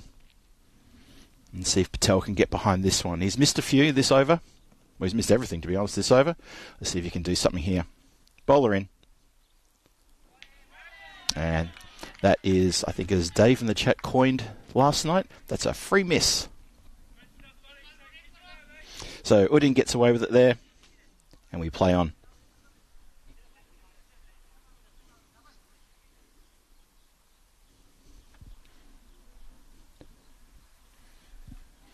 Okay, bowler in again. Oh, that's definitely pushed a bit too wide there. It's interesting to note the keeper has a I'd call him a backstop, but in talking with their captain during the break, he actually said that the fielder who's behind the keeper, he's at a deep first slip, and he said the reason he's done that because he said he heard me on the comms last week talk about a deep first slip, and he thought that was a good thing to do. I felt pretty good about that. And Hattrick Patel's going to feel good about that because he's just launched that one into outer space. Wonderful hit on the half volley. Let's face it, that was there to be hit, and he has not disappointed anybody with that. Bang. Well, he's disappointed the bowler, probably. Well, he has a grin on his face. Lovely shot. 39 for no loss here in the second. Still struggling to get to the end of this second over. Udin has just gone aerial with that big hit.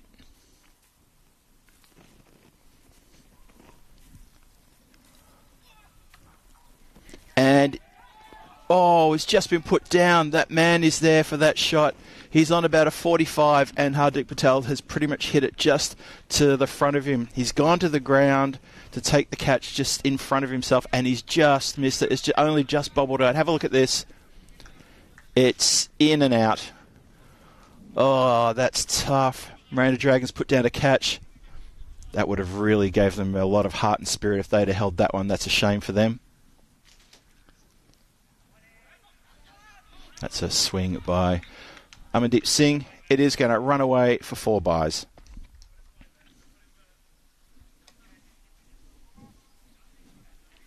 Yeah, if they'd held that catch, I'm just trying to see who it is down there on that 45, sort of backwards square. But unfortunately, it just popped out as it went to ground. It's a real shame. 44 for no loss after 2. Udin only went for a 9 in that, but there was a few extras. There was a lot of extras. Hattrick Patel, he's on 20 from 9 deliveries face. Amandeep Singh didn't get to see a lot of the ball in that over. He's on 13 from 4. And the runs, well, they're coming pretty free and fast. There's the standings for Group A. You can see with the win in the previous match, the Lisbon Supergiants are well and truly in second place. But it's the team coming third, the Lisbon Capitals. They're on 12 points. Now, they also have a positive run rate. So if they have 2 big wins over the Miranda Dragons on Thursday, it's probably going to come down to net run rate or bonus points for those 2 teams to see who gets in to second place. And if you get to second place, you get to play in the Super 5, of course, with the team becomes first. And we expect that'll be Punjab CCM Maduro, who is sitting top of the table, sitting very pretty up there. They've been playing a wonderful tournament, I have to say. So this second place position is up for grabs, and that's what we're talking about. That will be the conversation probably tomorrow, but mainly on Thursday, that'll be the conversation. The Werewolves, probably not a chance to sneak into that second place now. This is Dawood Mohammed, who's bowling. Good all-rounder. He's been clubbed awkwardly back to the bowler, who fields it nice and easily. He started well. This is Patel, who's trying to find his range. He looks like he's asking for a new bat. He's not happy, because that last ball didn't go flying for a 6, so he's going to swap his bats over. We saw a broken bat in the previous game. I think it was Panda Waddup managed to destroy the base of his bat and split it. And then he was bowled the next delivery that he faced. So we never got to see whether the new bat really would have done anything for him. Never mind, it probably would have. We might find out in this match if he bats next in the next innings. So it's 45 for that loss. We're here in the third. We've only just started it.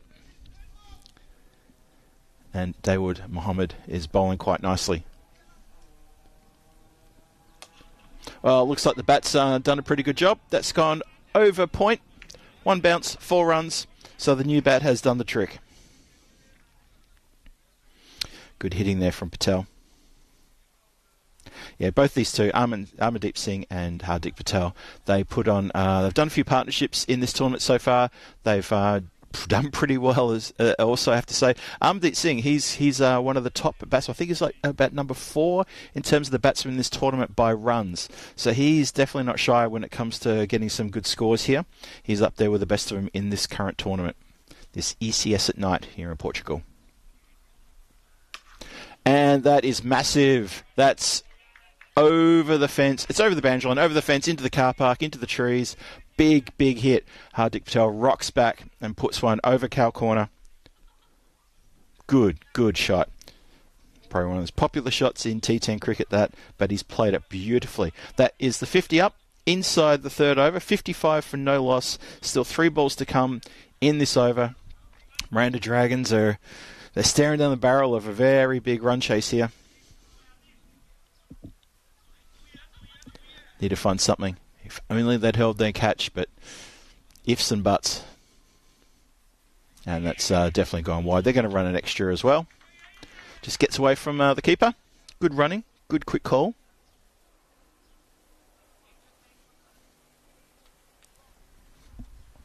So just another shout out to the chat. Thank you for joining us wherever you are in the world today. Hope you've had a good Tuesday. And I hope you're going to have a good Wednesday. That comment specifically goes out to Rob, where it is already Wednesday where he is.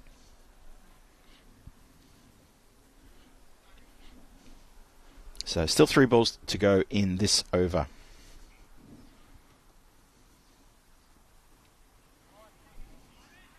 Oh, bowler's gone down. Hope he's all right. Oh, he's moving okay. Yeah, swing and a miss there from Amrit Singh. Yeah, Dawood Mohammed, he just went down there after his... okay, I think he was exclaiming a little bit of frustration that everything was missed, and in doing so he just lost his balance ever so slightly. Obviously he's not wearing spikes. Hattrick Patel, he's already up to 30 from 12 balls faced. Amrit Singh is on 13 from 5 faced, so Hattrick Patel seems to be the pitch hitter at the moment. And that is let go.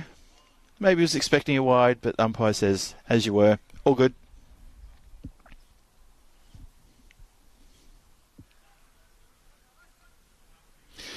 Question from Dave asking me, Phil, what did you have to eat?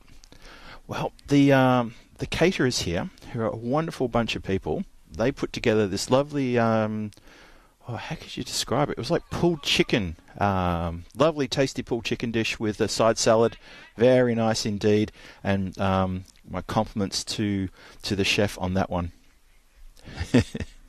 I'm laughing because he's not really a chef, but we looked after here very well by the locals, I have to say. We tip our hats to them. Thank you on behalf of the ECSN crew, to all the people here at the ground who are looking after us and making sure we're being well fed and we're being watered and looked after. And I believe that I've actually got a coffee coming very soon too, from my very good friend Mina in the clubhouse. So, free hit's been done. Sorry about that, guys. Got a bit carried away with Dave asking me about the food. So, free hit's been given the signal for that no ball. Umpire's just, yep, thank you. Buck's just reminding me that that is indeed a free hit.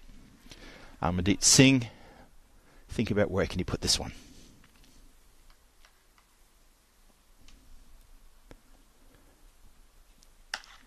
He can put it over square boundary. 6. Shot. Great shot. There wasn't too much noise from either the dugout or from the field. I think they all felt it was a foregone conclusion that was going to happen. The power play is over. This is what we've got to talk about. The power play is over. 66 for no loss in the power play. That's monstrous. That is quite a big statement from the Super Giants. Have a look at that. 31, then 13, then 22.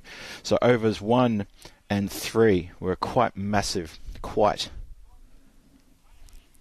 So this is already looking quite scary for the Miranda Dragons.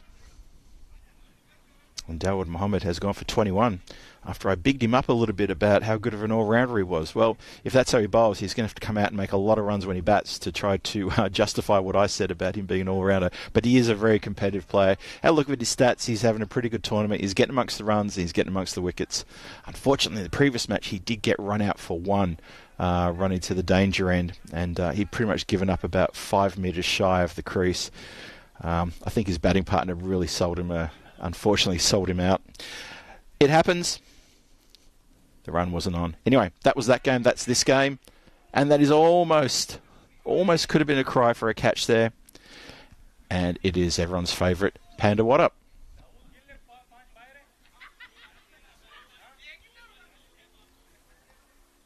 the man who has the name that has everyone talking. Oh, it's a bit of a wrist spinner. Gave it a good wrench.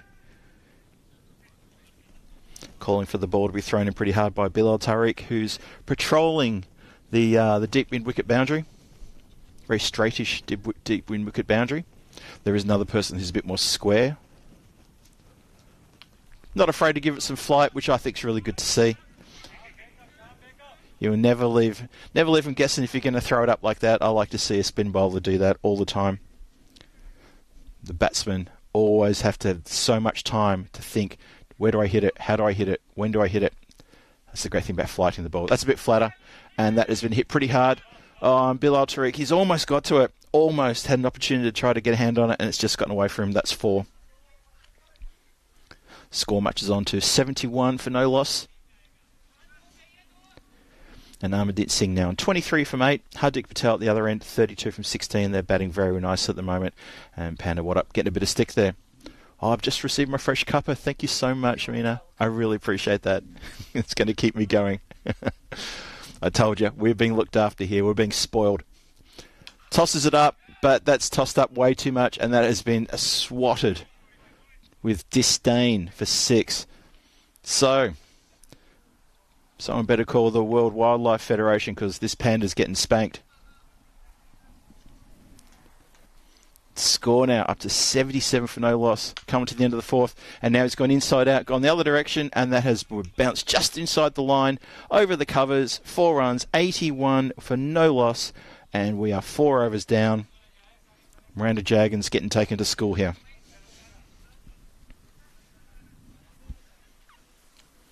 So, hello to everyone in the chat. Hope you're enjoying the cricket.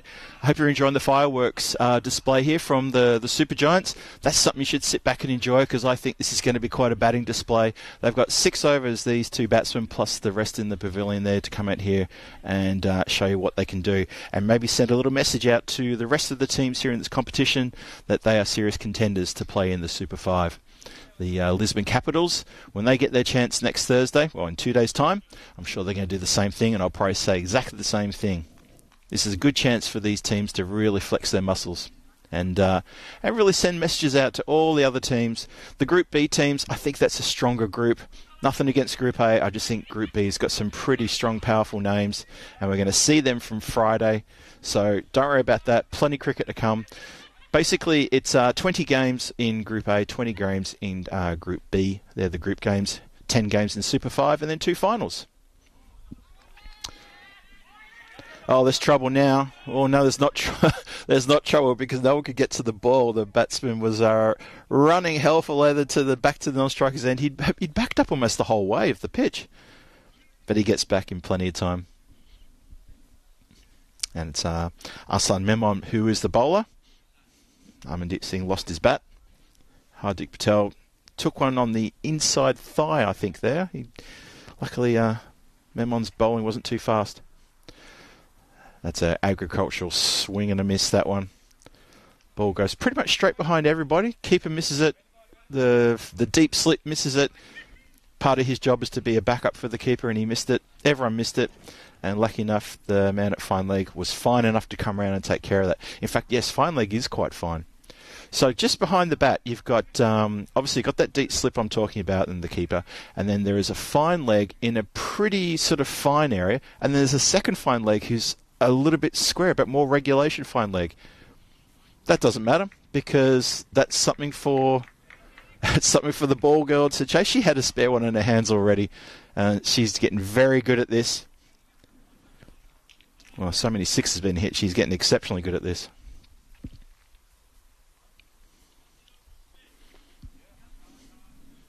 So Memon now coming for a bit of stick. Amandeep Singh has overtaken Hardik Patel. He's now on 39 from 11. He must be seeing the ball the size of a watermelon. That's just been punched out. Stifled chap for LB. Umpire got a little confused there. Signalled buys. No, he changed his mind. He said, no, that's leg buys. We knew what he meant, and he corrected himself in the correct fashion and said, sorry people, that is actually leg byes. Bowler in again. Wow, that has hit something. I got to tell you, the bounce on this pitch is so unpredictable. I don't know what that hit, but if you look at the replay on this one, and this gentleman is not a particularly fast bowler, but this has hit something, and my goodness, this has gone really, really sailing. We probably won't get a chance to see a replay, but that took off. That's why we wear helmets, people. Yeah, that's just a bad ball. Tried to bend the bat, completely lost his way. You can see how it came out of the hand. It just immediately went wide. It didn't even swing wide. It just went wide and kept going.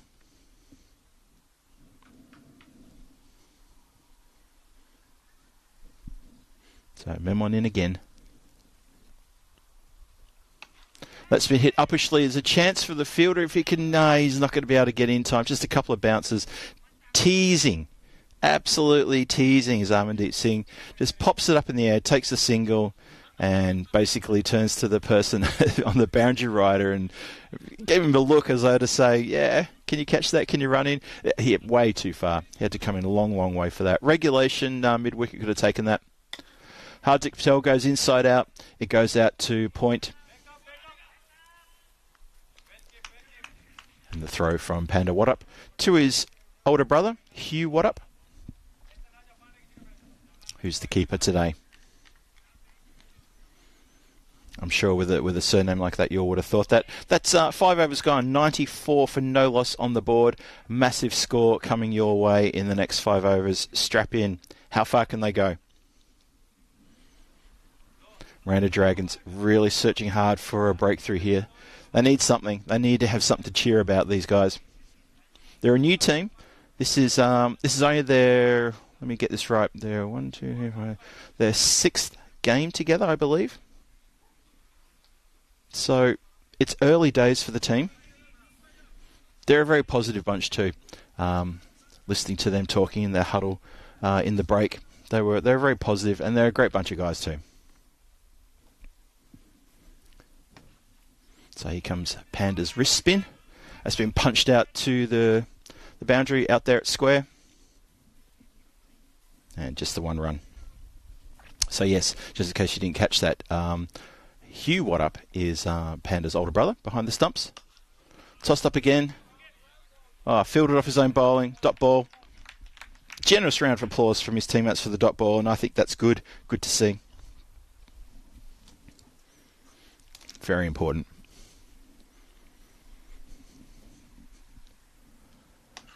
That sits up a little bit higher. It's just been punched into the covers.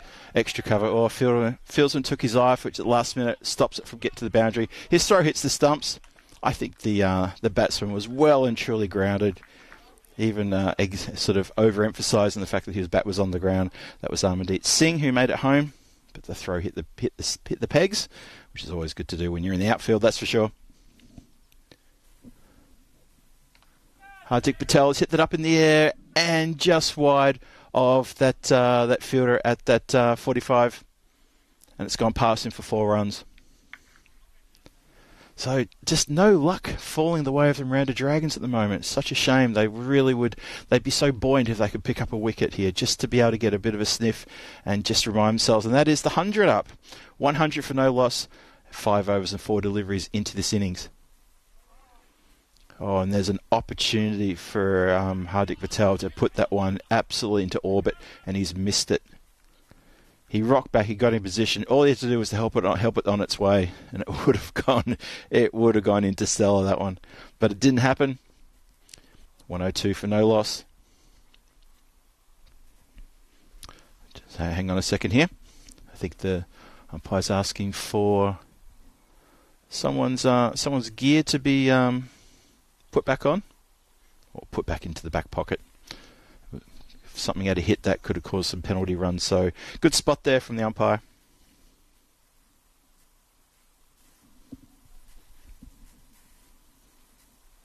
And we're almost set to go.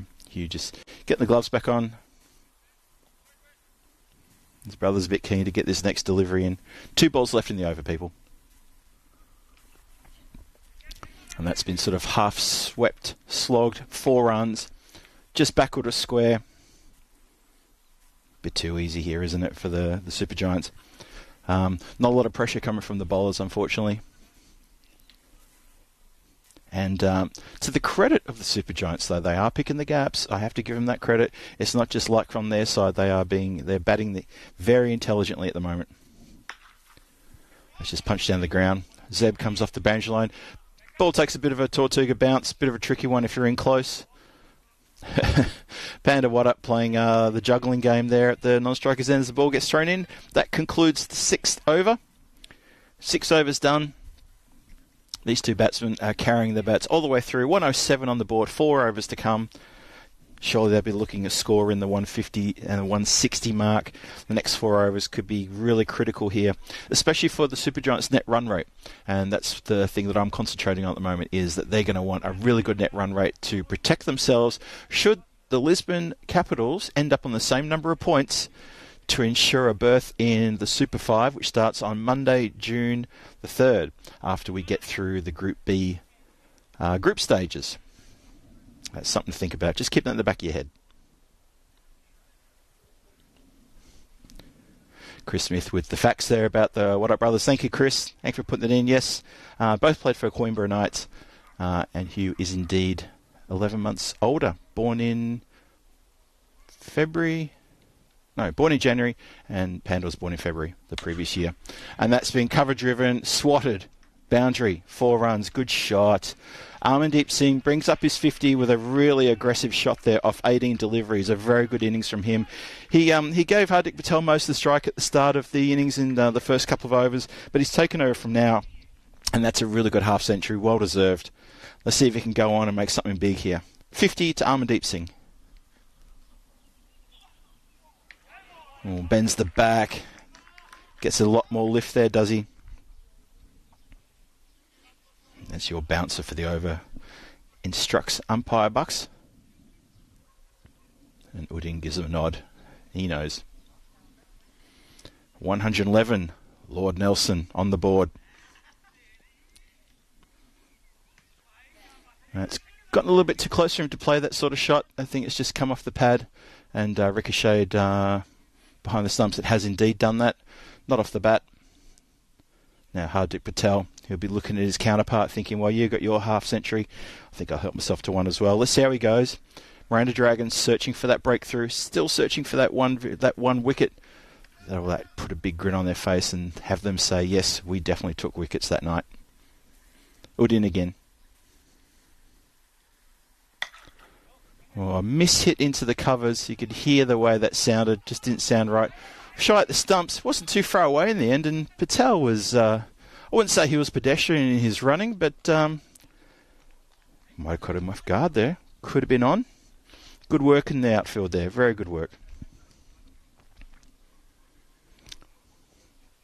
113. Here in the 7th. Thinking we're going to get into the 160s, maybe 170 still, but big hitting still needed. Oh, that's a nasty one. Batsman really just took evasive action there and the ball just fell away. Just backward a point. They're going to take a second though. That's pretty poor backing up there by the bowler at the stumps. Just took his eye off it. He's concentrating a bit too much on stretching his leg, I think, or fixing his shoe. But yeah, just took his eye off the ball and allowed that to get through for a single. Just these little things creeping in.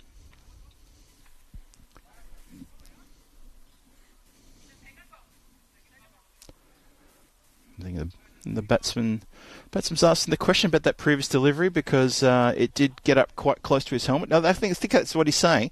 He's saying, was that not a no ball? Because that ball pretty much almost got me in the noggin. And I think the standing umpire has indeed called that a no ball. And Amandeep Singh has just taken the helmet off and just gone for a little walk around. Just pausing for a second here while he gets a breath. 2 runners come on. The Dragons fielder getting over there, just make sure he's okay. Maybe that's a bit of a delayed response to that delivery. Hope he's okay.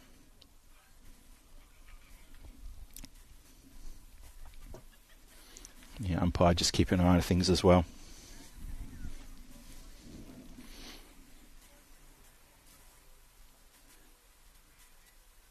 Yeah, I'm just watching what's happening there on the screen. I think he's okay. I think he started off just asking about the no ball, but if we saw that replay again, you can see I felt that the first thing was he ducked his head a little bit into the ball, but I could be wrong. I've been wrong before. I'll be wrong again. But the batsman looks all right. He's securing his gloves. He's taking his stance again. The runners are off the field. The free hit is signalled because it was changed to a no ball by standing umpire. And Amandeep Singh gets his free hit. Here we go. That's been swatted square. It is going to beat the fielder, who tries a little bit of fancy footwork. He still tries fancy footwork, and he ends up pretty much just kicking it over the line. Which is quite apt because this ground used to be a football ground, and what you saw there, that display, that wouldn't be out of line in some sort of football game, just dribbling that ball around your feet.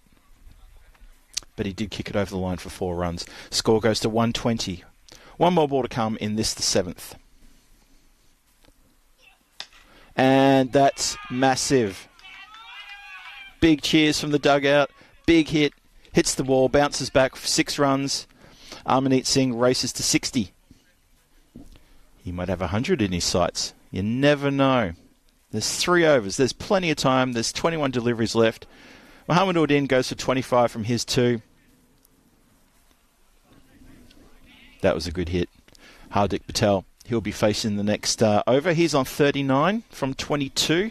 I'm sure he wants to get involved in the half-century celebrations if he can. He probably deserves it. Those two have put a really good effort here. No loss of wicket. 126 on the board. 3 overs to go. Sky's the limit. And then some. So it's going to be the skipper, Falak Zeb, coming back on to bowl his second over. He went for 31 in his first. He's going to want to do a lot better than that with this over. Bowling to Hardik Patel. Starts with a dot.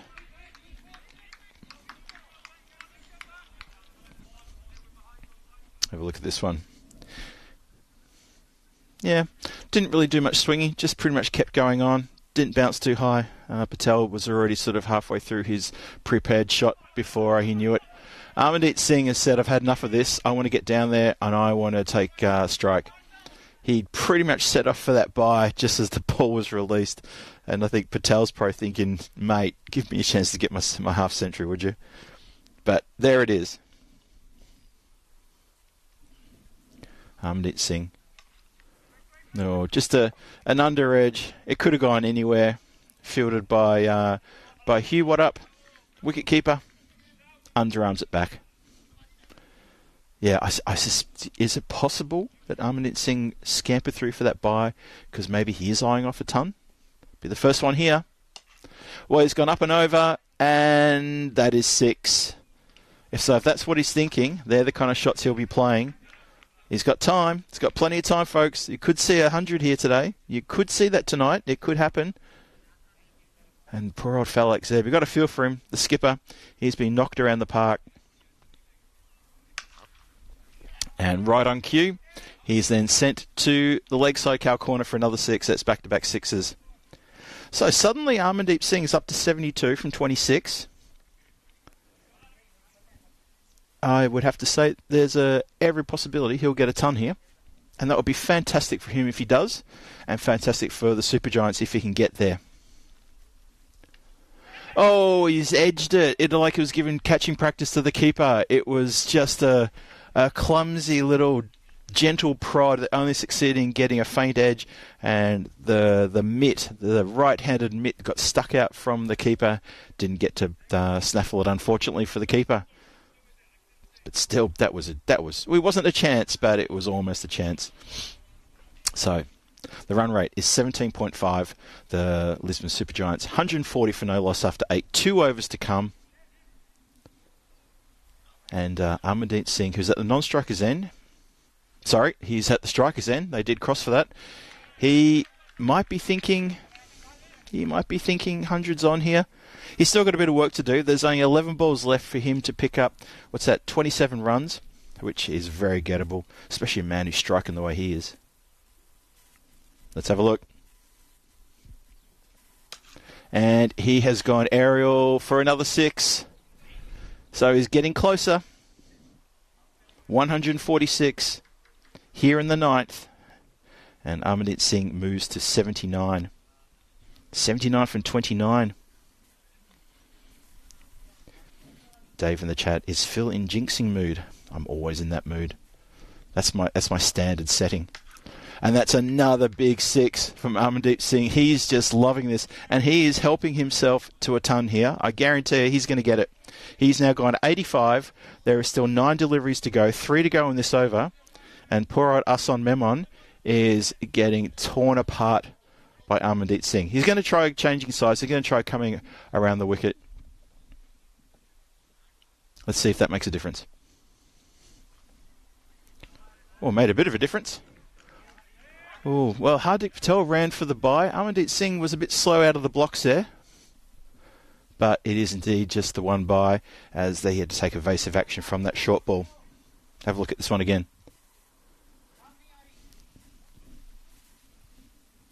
So that was the 150 came up with that previous 6 as well.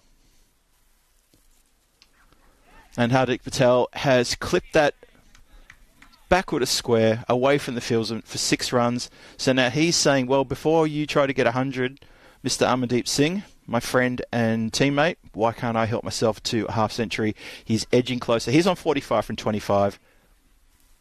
And there's still a 0 in the wickets column. And you do have to wonder, is a wicket going to come sometime in the next 7 deliveries? Let's see. John Gray saying, hope there's no commentator's curse. There's always a commentator's curse, unfortunately, my friend. And that's a wide delivery. It's eluded everybody. And it's got...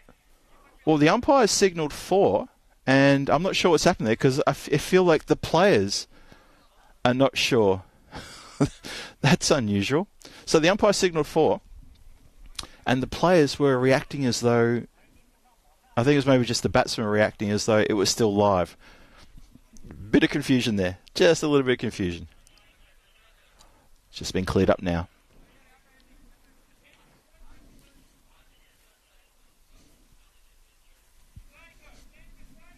Just bear with us. That's just been cleared up.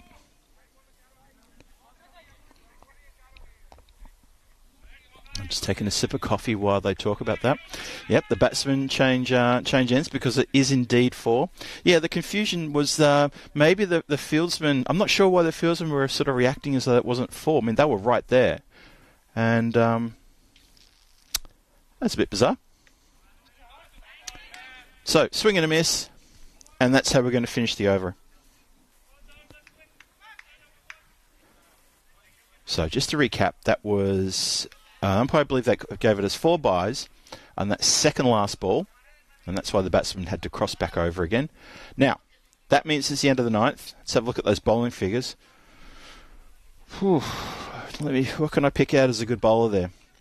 Udin, none for 25, the most economical of the lot, but everyone's coming for a bit of stick here.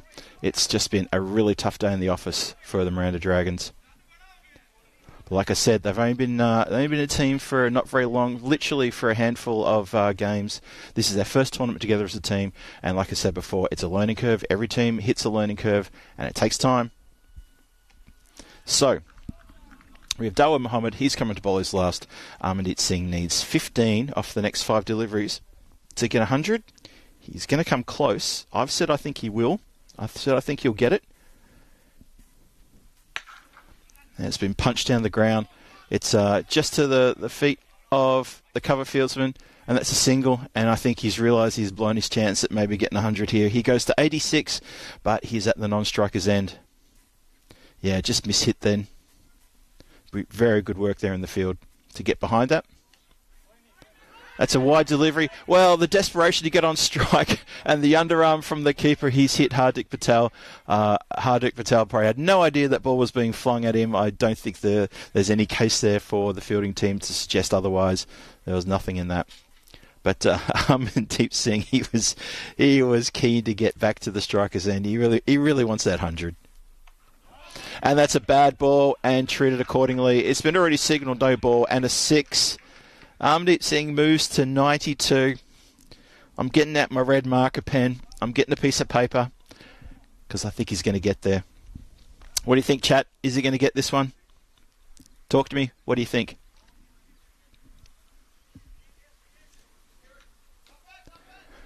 What do you think?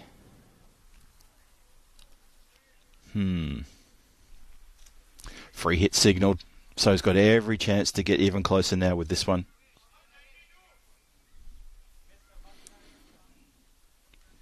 Darwood comes in. No, he doesn't come in. Sorry, I wasn't even looking up then. Apologies for that, folks.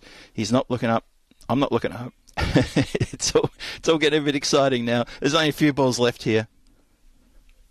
Let's see what happens. And can you believe it? He's got a nick and he's been caught behind. John Gray. John. You said it. Oh, I thought it was Nick and he got caught behind. What happened there? Oh, of course, because it's a free hit. Phil, you got carried away. It's all good.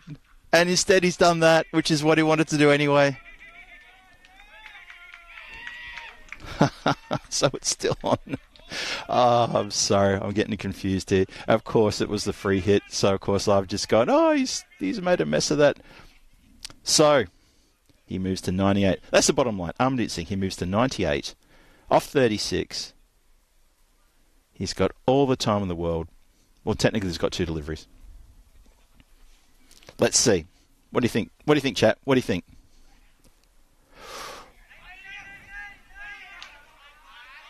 Well, I am scratching my head over how that can happen. So Amandeep Singh, they took the single for the bye. Now, with the keeper holding the ball, metres from the stumps, they simply just ran another bye. Just so Amandeep can be on strike with the last ball of the innings, he needs 2. And can you believe it, he's missed? And they're going to run a bye, and he's going to be run out. That is gut-wrenching for Amandeep Singh. I thought he was going to get it for all money. The bottom line is that he's been run out on the very last ball, so they do lose a wicket. Falek Zeb, skipper of the Miranda Dragons, walks over, gives him a pat on the back, and so does the bowler Dawood Muhammad. They know how close he came to getting a ton, and I've got the red pen in my hands, and I've got the piece of paper in front of me, and I was ready to write it down. I was going to put it in the good book. He'll get another chance. I know he will. And his teammates are going over to console him and give him a pat on the back. Just walking up to him now. Wonderful innings from Amandeep Singh. He misses out on the ton. Only just. I see people in the chat reacting to me being a bit of a silly boy. That's fine. I'll take that one on the chin and I'll roll with that one. I hope you've enjoyed that innings. The Super Giants turning it on here. They only lost that wicket on the last ball. That was quite incredible. That was fun. But just watching them run the byes, just so Amandeep can get back on strike and potentially bring up that first century here in this European Cricket Series at night in Portugal, that would have been absolutely thrilling if he could have got 100. He doesn't. He gets run out for 98, trying to go for another bye. And they end up on a pretty big score. I need that batting card to come up. I've lost track of the score now. I think it was 187, was it? It was a messy finish. Steve McVeigh jumps in and tells me that. Yes, Dave, I know. You told me. I know. John, you said it as well. Commentators curse. I really do struggle with these things sometimes. Never mind. That's what makes it fun, and that's why you tune in. So, anyway, let's get back to it. Let's talk about this. Super Giants, they have batted through their innings to the very last ball without losing a wicket. They lost it on the last ball. They've amassed a huge score. The Miranda Dragons had no luck whatsoever. Have a look at that. 187. It was 187. 187 for 1. Amandeep Singh run out off the last ball for 98. Oh, he's not going to like the look of that scorecard. He's going to be quite upset about that. Hardik Patel misses out on his half century. He gets 45 from 26. These two came together, obviously, at the very start, and they just went ballistic. 44 extras. Did you see that? You blink, you missed it. 44 extras. Wow. 21 wides, 10 byes. 5 penalty runs were also added because the Miranda Dragons seemed to be quite slow in their over rate. So penalty runs were indeed added. I know a few people in the chat, eagle-eyed, saw that. 4 no balls, but 21 wides. That's an extra 21 deliveries for that. And not a lot of celebration for the bowlers there. And there's the mid-match summary. I mean, that is just completely one-way traffic. Amandeep Singh, 98 from 38. Hardik Patel, 45 from 26. And the third high score, of course, was extras with 44. 187 for 1 in their 10 Lisbon Super Giants, throwing down the gauntlet to the Miranda Dragons and indeed to the rest of the competition and saying, don't you worry about that, we're on. And we want to be here for the Super 5 that starts on June the 3rd. You can't blame them for thinking that. Miranda Dragons, so they're going to come out here and bat in probably about 7 or 8 minutes' time. It's going to be a very tough evening for them. And I hope you don't go too far. I hope you've enjoyed that. It did get a little misty at the end there. I have to I have to apologise for losing track of that free hit ball when it was caught behind. I think because I had the pen in my hand, I was looking where I'm going to write it, and some of my papers fell on the ground. You can imagine there was a bit of sort of like a bit of excitement here in the commentary position. Thanks for sticking with me on that one. And yes, nod to my Blue Spanner crew who were... I could picture you guys now just wagging your finger at the monitor and saying, we told you, Phil, we told you. And you did. I did. You did. John Gray. It's the hope that kills you. It's true. So, we'll take a break. Let me just confirm we're going to take a few minute break. I'm just having a quick look and seeing what they're telling us. It's, okay, so they're adding 2 minutes for lost time when the man got hit in the head. Yep, that's fair enough. But the 5 penalty runs still went ahead. We're going to be restarting in 8 minutes. That's the official word. We're restarting in 8 minutes. I will be back here to chat with you in probably 5 minutes, and we'll set this thing up for the Miranda Dragons, chasing 188 of 60 balls. They need to be batting at 18.8 and over. Let's see what happens. Don't go too far. I hope you've enjoyed it so far. I'm Phil G, and this is the European Cricket at Night in European Cricket Series at Night in Portugal, in Miranda de Covo, here in Portugal. And I'll see you in a moment. Cheers.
European Cricket Network event is proudly brought to you by HCL Software and Paramatch.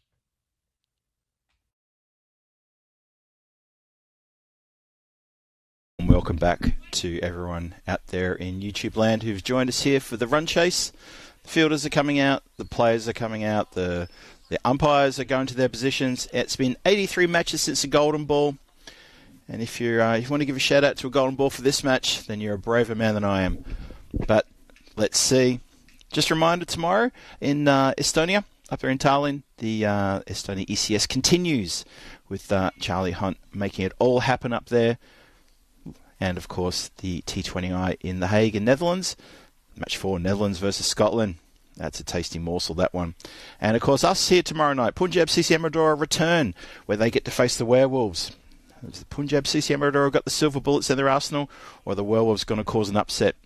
Well, you need to tune in tomorrow with me here at the Miranda de Corvo Estadio to see whether that happens or not. Should be good games, though. Punjab CC Amadora dominating the competition here in this tournament, and that's why they're sitting top of the table and are assured of getting into the final five, the Super Five, that starts on, June the 3rd, Monday, June the 3rd. The end of the group games, well, the Group B games start on Friday this week, and they will finish on Sunday the 2nd. That's unfortunately also when I finish my commentary stint here on Sunday the 2nd. Then I'm being packed up and sent back home, and then Mr. Maximo himself in Isander will take over for the Super 5 and the finals. It's going to be exciting stuff. But Group B starts on Friday. How's that for exciting? And here's exciting. It's Jaswant Singh to start proceedings here. And he starts with the wide. Hattrick Patel, the keeper, tries to effect a stumping from very wide. Have a look at this again. Goes past the leg. And start with a wide. So we reset. Dawood Mohammed and Bilal Tariq are the opening batsmen for the Miranda Dragons, and they have got an incredibly tall order. It's quite steep, this run chase. In fact, you could call it the north face of Everest. That's how steep it is. They need to find 188 runs in the next, we've bowled 2 balls, 58 at 19.44 runs per over. That's a big question asked. And the man with the tash will never be left thinking what that could have been. He's got a wonderful tash, by the way. That's real quality. See another replay on that one. How close was that? Comes in, ooh, it's a good shout. Umpire's in a better position than I am, though. And that gets played out to the square leg boundary. And first runs off the bat there to Dawood Mohammed. He goes to 1. He's only faced 4 deliveries. And Bilal Tariq, he's going to face his first ball from Jaswant Singh, who always opens the bowling for the Supergiants, and he does a cracking job too. That left arm, flighting it in, really cramping the batsman there, cuts through him. Lucky to get anything on that. A couple of fielders converge, and they've run 2 very quickly. Bit of an awkward bounce as it gets to the keeper. That's Jaswant Singh there. That's a great tash. But importantly for the Miranda Dragons is Bilal Tariq is off the mark with a couple of runs. Fielder's just getting back into position now. Last ball the first. Bit of a wind-up. That's been hit through the vacant mid-wicket area. Fielder has to come in off the boundary line. Tariq is told to get back in your crease. I'm not going to go for a second. And he falls over. And the fielder hadn't even thrown the ball in. All a bit sort of theatrical. But that ends the first. Do they not know that the first one's ended? I've got that. Yes. Yep, good. That is definitely over. So someone yelled out over. I got a feeling it's one of the fields that might have done that. And yes, well caught there, everybody. Yes, good. I was already onto that, and I think everyone else in the chat was as well.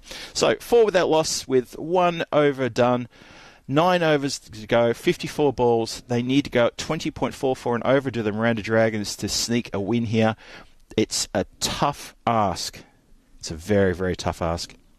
And of course, for the bonus point, if they can get to 131, Well, actually, the 131 is there for other reasons. That's for the bonus point for the Super Giants. But if they can, if the Miranda Giants, getting tongue-tied here, if the Miranda Dragons can make this runs in by the end of the 7th over, then they get a bonus point. But if they could do that, well, I think that just would. I'm sure that's probably one of the harbingers of the apocalypse if that could possibly happen, because that seems almost impossible for that to happen. But this is T10, this is ECN. You never know.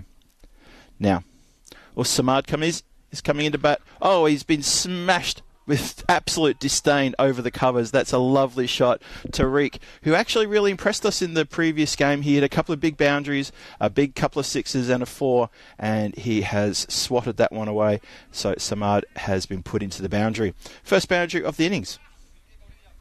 I've also got a little bit of trivia for you folks out there, something you can just keep under your hat. In the previous game, Ata Samad, who's coming to bowl now. Let's just tell you one little thing about him.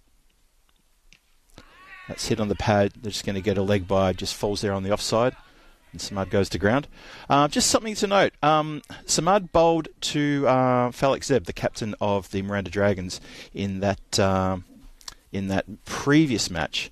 And when I was in the clubhouse and I was talking to Zeb, Samad came over and there was a bit of a joke between about, hey, you bowled at me, you hit me in the leg. And they were having a bit of a laugh, bit of a smile. And then they told me they're both not only from Pakistan, they're both not only from the same village in Pakistan, they're also both from the same street in Pakistan, and they've known each other for many, many years, fell out of contact for 6 years, and suddenly they're back together on the European Cricket Network. Well, the batsman's not sure about where that went. So ECN have inadvertently brought two old mates together here playing T10 cricket in Portugal. That's quite an astonishing little story, isn't it? And they're very good mates. They're big grins on their faces.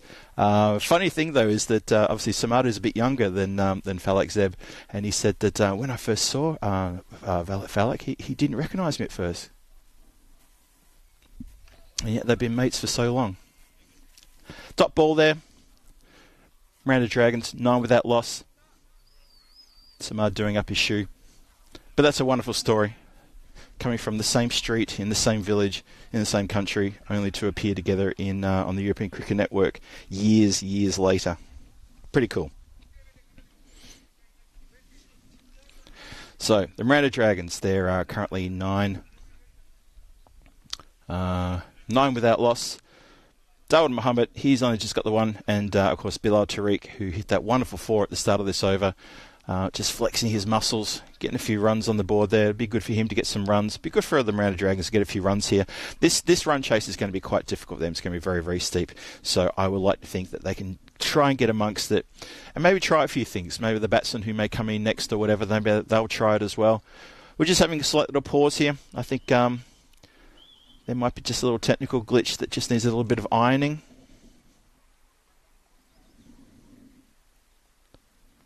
Shouldn't be too concerning, though. Just checking my messages and make sure there's nothing there telling me otherwise. But, yep, they're just ironing something out, I think. We'll be back live any moment now. The umpire's got the ball, just holding on to that for a second. So, yeah, us, Samad, and the skipper of the Miranda Dragons apparently grew up together. It's quite amazing what the European Cricket Network can do when you get that sort of situation. Yeah, nice little bit of trivia there. Keep that one tucked away. So, what do you think, chat? Where will the Miranda Dragons end up here?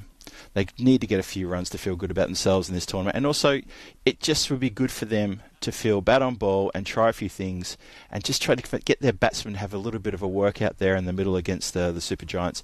This total is quite imposing. And I think if you sort of work it through logically, you'd have to think that it's going to be very, very tough for them to try to chase these down. You'd like to think they can make a real fist of it, but it's going to be very tough on what we've seen so far. Shout out to everyone in the chat. Thanks for bearing with us. Looks like the umpires maybe suggesting that the players go off just for a moment, just to stay warm. The temperature is dropping here. The skies are clearing, and I got to tell you, once that sun goes below the horizon here in this part of the world, the temperature can drop about 6 or 7 degrees in the space of an hour. It can get quite cool. We are up a little bit in some mountains here as well, so that also helps. Helps with the temperature dropping, that is. But obviously when the sun's shining and during the day and there's no clouds about, this is a really beautiful part of the world. I'm really enjoying it here. Reminds me a little bit of country Victoria from where I'm from, and also some parts of the UK where I spent a lot of time as well. It's really lovely countryside. So there's still a bit of discussion here. The umpires are just standing together on the screen. You can see there. We're just sorting out a small little technical issue. We'll be back any moment now. I know we will.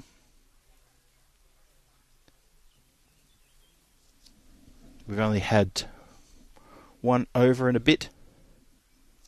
Just went Singh bowled 1 over. Almost got a wicket, as he always seems to do. And obviously there he is there in the centre of your screen. I think there's Pratap there having a chat with who's that? Oh, that's Adil Samad. And they're all sort of maybe having a chat about his moustache, asking what do you apply to that, because it looks great. Is it some sort of lotion or some sort of shaving cream on there? What's that about? And I don't think he wants to give anything away. You can tell by his body language he doesn't want to give it away. He's just saying, look, I could say that, I could tell you, but then you guys start doing what I do. I lose my uniqueness. I'm not a good lip reader either, by the way, folks. I just don't know how to do that. So I'm not going to pretend I know what they're saying. I'm just trying to make up a story for you to fill in the silence. So I'll tell you what I'll do. I'll let you guys do some lip reading. I'm just going to go stick my head around the corner and see if I can see what the officials are saying. I suspect, though, it's just a small little glitch, not in the matrix, but just in something on the side. We're just ironing that one out, and we'll be back with you very shortly. This is Phil G here in Miranda de Covo for the European Cricket Network. I am just going to step away for a few seconds and just let the camera do the talking, show you some of the fielders, and I'll go see what's going on. I'll be back with you very shortly. Don't go too far. We will resume any moment now.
And the good news is, it looks like we're back. We're back and we're bad. We're not bad, we're good. You are tuned into the European Cricket Network. This is Phil G, resuming the comms here at Miranda de Covo for the European Cricket Series at night. Just had a question posed to me by Marvin Bennett in the chat. How good are you at darts, Phil? I'm okay, but you wouldn't want to stand in front of me when I got a dart in my hand. Let's just leave it there. So, 1.4 overs gone. 2 balls coming this over. Let's go. And batsman wears that one. That's Dawud Mohammed having trouble getting that one away. And Atta Samad coming in with a bit of steam. Seems to be having trouble with that left boot though. Seems to be coming a little bit undone. Anyway, it's good that we're back. Apologies for that. There was just a bit of a small issue, technical issue with one of our computers here. It's done, it's dusted, it's fixed. We're back on, we're good. Apologies for that delay to everyone who was watching, but we are fine now. Thanks for bearing with us in that small little break. It's edge and taken. Very well taken, actually. Yep, very good catch back there. And that is the end of Dawud Mohammed. He goes for 1. He was there for 6 balls, and he just couldn't get firing. And this is taken again by the man at deep slip. I'd like to think that after what Falak Zeb said to me, that he put a fielder there because he heard me talking about it in a previous match over the weekend. And now the Super Giants are doing it. It makes perfect sense, doesn't it? I might have to move into coaching at some point. So, Miranda Dragons, they slump to 1 down for 10 after 2. Another quick look at the standings there. Super Giants sitting pretty there in second place. Big win here puts him top of the table. And so Punjab, Sisi and Madura will be the ones who slip down to second. And then the Capitals have got all to do to try to ruin the party and try to get amongst it on Thursday when they play the Miranda Dragons here for a doubleheader. Jaswant Singh resumes his bowling. Tariq swats him down the ground just for the single. Fielder comes in, comes charging in. That's G1 Giri. Good competitor is G1. And he overruns it. And it is Asan Memon who has come in at first drop. See what he could do with Jaswant Singh. Winds up, just knocked out. They hesitate, but the ball went really nowhere, and the fielders were still back on the 30-yard circle. There's always a single there. And unfortunately for Jaswant Singh, he is carrying a slight niggling injury in his leg, and he's unable to run pretty hard. He couldn't field that himself off his own bowling. So we've had 1 wicket fall since the break. 12 for 1 in the third. That's just been played back to the bowler who easily picks that up. So there's a call here from Richard Birdie in the chat. Number 3 will blast it to all parts. We'll see how we go there. That's gone down leg side. So Tariq doesn't get anything on it. And they just go for the 1 by. It's going to bring Memon on strike. Let's see if he can blast it to all parts. I think it'd be really good for the Miranda Dragons if one of their batsmen just took this game by the scruff of the neck and said, you know what, let's just see where we go. Let's see how this unfolds. Well, he winds up, but unfortunately gets nothing on it. Goes for a crazy run. Oh, that ball has hit him. That's a terrible shy, but it's hit him. I think maybe it's hit him in the helmet. That's why he put the hand up to say, nah, I'm okay. Oh, boy. Yep, they're just checking the grill. Make sure it's okay. Might have collected on the side of the face. Well, he's rubbing the top of his head. I think the helmet's definitely saved him there. Oh, have a look at this. Kids, turn away now. Oh, my goodness, I felt that from here. I bet you felt it as well. And they're all taking turns rubbing his head now. You know what? I might have to put the headset down and run out and do the same thing. That looks like fun. All right, side on. If you're squeamish, look away. Bang. Right on top of the noggin. I hope he's all right. He's standing. That's the important thing. He's standing. He hasn't gone to the ground. He did put his hand up straight away to say, I'm fine. You could tell as soon he was lying on the ground. And I think some of the fielders are sort of thinking, oh, thank goodness for that, because that did not look good. That looked bad. I think he's okay. It's a good spirit these games are played in. You can see that the fielder's genuinely concerned for Bilal, just making sure he's okay. I think he's all right.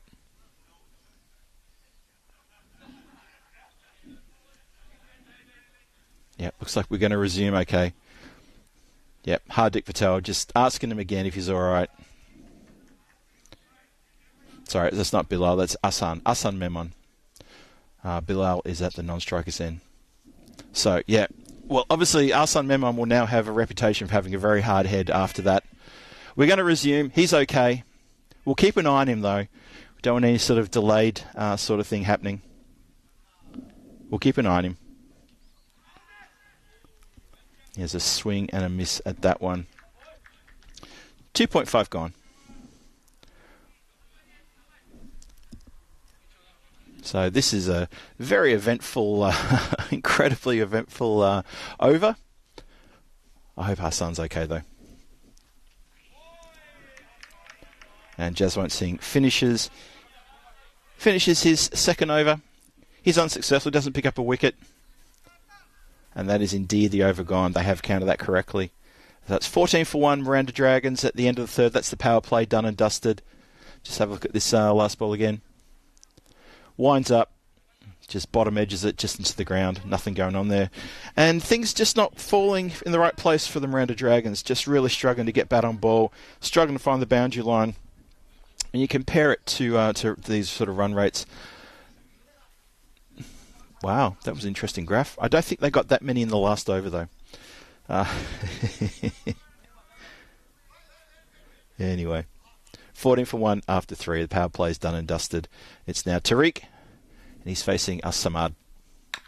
And that's been clobbered over the cover boundary. 6 runs into the stand. Tell you what, Tariq, he's got a good hit.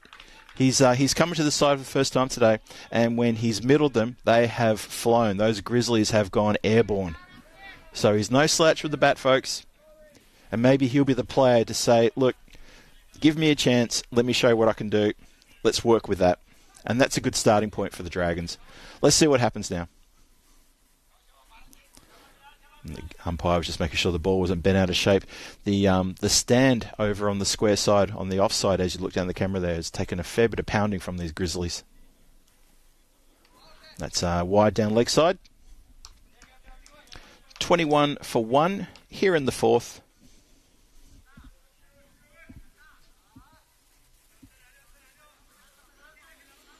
And just another big shout out to the people in the chat for joining us tonight. Thank you for joining us. And apologies for that little technical error we had, technical issue we had last over. We're all good now, and we hope you are as well, wherever you're watching in the world. Oh, swing and a miss. So Tariq, yes, he's a strong, powerful lad. He can hit the ball quite hard, but again, it's that thing about just making sure you can actually hit it though. A few too many misses. It's wide, stepping away to leg side. Well, you just make it even wider when that happens, unfortunately. So Samad in again. Well, it's closer, but there's the lift off the pitch. This pitch is quite unpredictable. You may have seen a few deliveries which have gone really, really high, bounced incredibly hard, and then you've seen some deliveries which really do grub. This one just goes past it around about, I'd say about cheek height. Sort of gave me a little kiss on the way past. Bowler in. And he's collected that one nicely. And that's gone for 4. That went out really, really quick as well. Really spun it around. It was in at the stumps, but he's swiveled and he's middled that one, and that's been punched out. There is a man out there. It didn't miss him by much. It was just really good, proper power behind that strike. So Tariq is suddenly up to 18 from 10. And he's showing his teammates, this is how we do it. Making a good fist of things here. He winds up. It's hit him on the pad, and he is caught in front. Umpire has a look and agrees.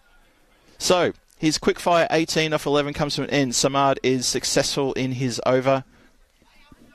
And that's the second wicket down. 25 for 2. Get towards the back end of the fourth over. Have a look at this again. What do you think, folks? Looks like that back foot maybe was caught in front of the leg stump.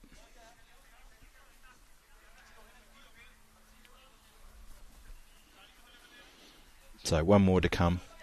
Batsman might have been a little unprepared. He's making his way out to the middle now. One thing I saw in the chat was Some people are getting a bit excited with their emojis, and please take advice from the Blue Spanner crew, who are doing a wonderful job in the chat as always. Being one of them myself, I know what it's all about. In fact, I'm the person who actually wrote the rules. Funny enough, many years ago with my good friend Luke Belgium. Please restrict yourself to 5 emojis. Dave has said it perfectly. We do ask that people just, respect the chat and respect the players and officials, and they look after you, and we look after them. And that's how it works. That's what the Blue Spanner crew is there for, and they will take care of you as well. And they enjoy your company, and they enjoy your conversations. So yes, please always be respectful at all times. 25 for 2. One more ball to come in this over. Or Samad. He's got 2 wickets. Can he get a third? He's asking for it. He's asking. But he's the lone voice, and he's turned down. 4 overs gone. 25 for 2 on the board. Let's have a look at this again. Was it a good shout? You tell me. Yeah, I couldn't see any of the leg stump from where he was standing. I'm pretty sure that was missing. Tell me if you think otherwise, but I think it's safe to say. So, that's the run rate situation there. It's quite incredible, isn't it? The graph looks a bit funny because in that 10th over, I don't think the run rate got up to 30-something or 40 runs and over. But regardless, the story it tells is that the score of 187 by the Lisbon Supergiants was massive, and the Miranda Dragons in response have struggled in these first 4 overs. At 25 for 2, it's 4 gone, and G1 Giri comes on to have a bowl and see if he can pick up a couple of wickets, or let's see if Hassan Memon and his new batting partner Al Hassan can get amongst some runs here for the Dragons. That's a good ball, although it was straying down leg. It was there to be hit. There is someone fine at a fine backward square leg, or almost a wide fine leg pretty much. There's protection very much centre pitch on the boundary line, sort of in line with the centre of the pitch, a sweeper. And after that, there's a massive gap between there. So if you get it very square towards the square leg umpire on leg side, you are definitely in for a boundary there. There's not a lot of protection on the boundaries, to be perfectly honest. There is no one in the cut shot or over cover.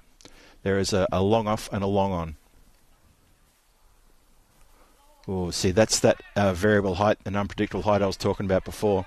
Bends the back, but wow, that ball can really get up, and a wide is signalled. Bowler's told that she bouncer. Have a look how high this gets up. Boy.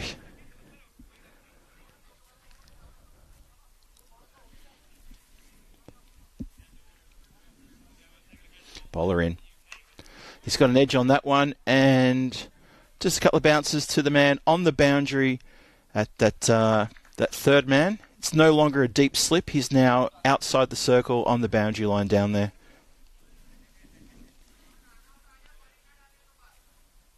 Score goes to 28 for 2. We're here in the 5th. So, for a point, Miranda Dragons need 103 runs off 34 balls. Whew.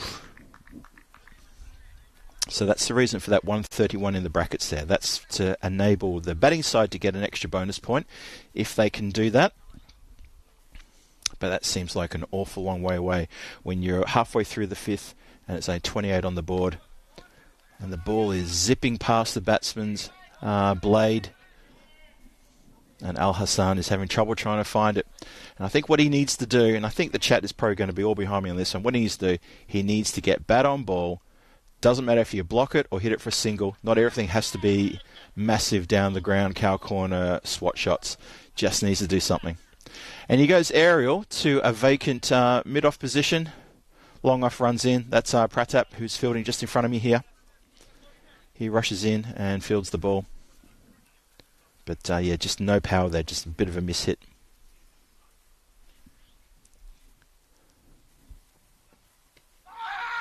Let's hit him on the bads. I think that's definitely going down leg. It's a very optimistic appeal. Umpire unmoved. Got to do a bit more than that, G1. That's what he said. Richard Bird, third man. I call it first man. Yeah, I don't think that's an unfair comment at all. That's 5 gone. 29 for 2. 5 overs gone. So, for a point, 102 off 30 balls. Need to be striking at 20. Not sure that's going to happen. The fields are just checking on the batsman here, just making sure he's okay. Not sure what's happening here. Let me just see what's happening here. That's Hassan. I'm just double checking on him. I was worried that maybe there could be some delayed reaction to what happened a few balls ago, where he copped one on the scon from a fielder throwing the ball in. I just hope it's not a delayed reaction. The fielders seemed generally concerned with him just there. They were just walking up to him during the changeover of the overs. Yeah, I hope the umpires are keeping a close eye on him. It's going to be Chowdhury bowling the 6th. He's going to come around the wicket, bowling to Al Hassan, who's only on 1 run. And this tough evening for the Miranda Dragons just keeps getting tougher.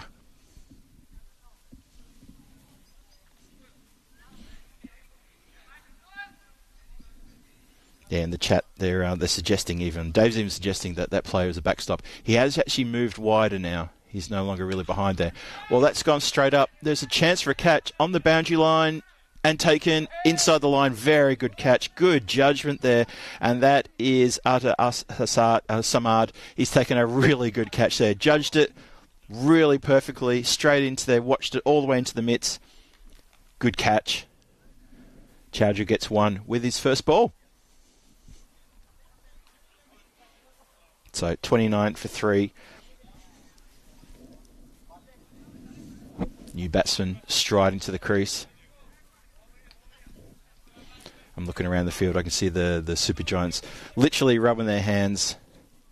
Maybe because it's getting a bit cold out here as well. The temperature really has started dropping.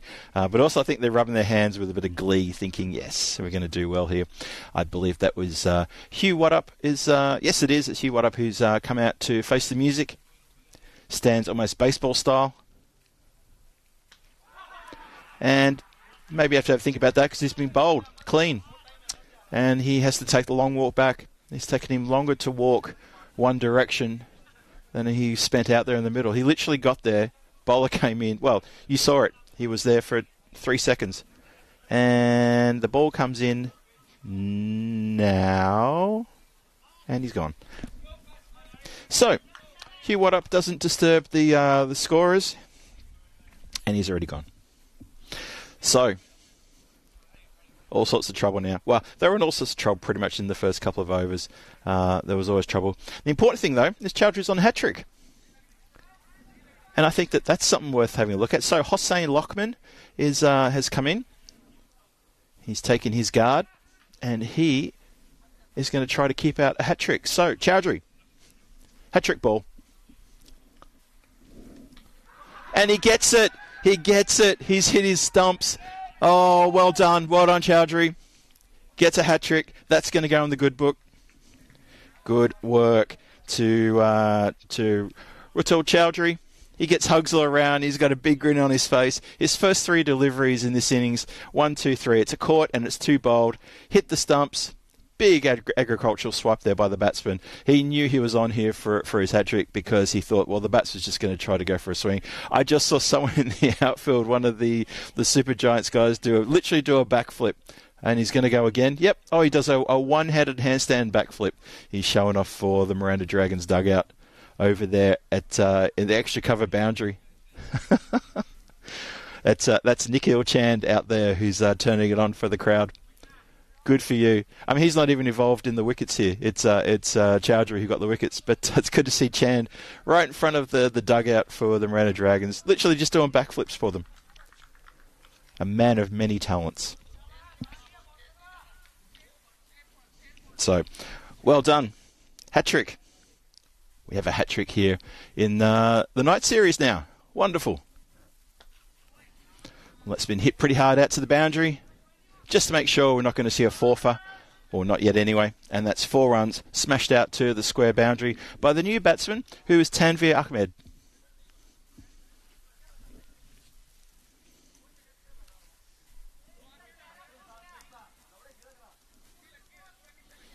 Yeah, in the chat there. Kroom saying, yep, superb one for you for your list, Phil. Yes, it is. I'm making a note of that because I need to make sure I get that in the good book. Wonderful stuff to have a hat trick here. Legitimate hat trick. None of these wraparound hat tricks or a team hat trick or this sort of thing. A legit hat trick. A few people coined those things about a wraparound and other sort of like these contingent ideas how you get a hat trick. I say just get 3 in a row and just be done with it. If you're going to try to do this team hat-trick or a wraparound or, well, he got one at the last innings and then this match he gets one, so therefore it's a hat-trick, I'd say, no. Well done. Very well done.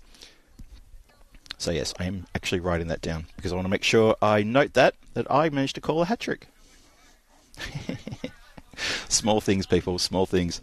But that's what keeps me smiling and that's what keeps you smiling. And that's a big hit. That's going to go out to the fieldsman out there who gets down, stops the inevitable boundary, so it's no longer inevitable. It just didn't happen. Rifles in a throw. The score now goes to 35 for 5. We've got one more to come in this very successful over from Chowdhury. He's got 3 for 6. And he's got one more ball to come. He could even improve on that. Let's see what happens.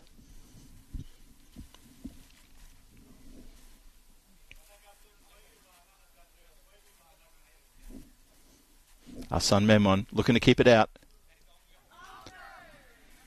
Just hit him on the pad outside the line, especially coming from that sort of angle. And that's the end of a hat-trick over from Rutul Chowdhury for the Super Giants. Well done. Let's have a look at this last one again.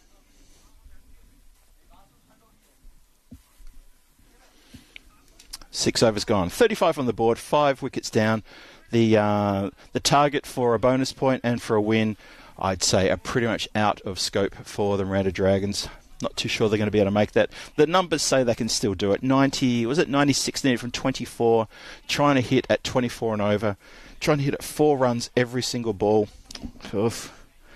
Not sure if the Miranda Dragons are up for that.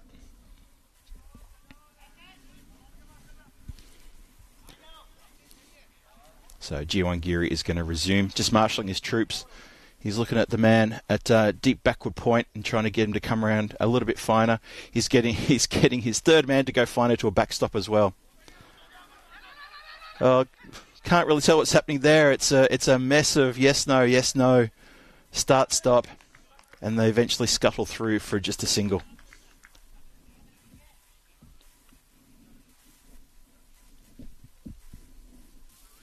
$36 for 5.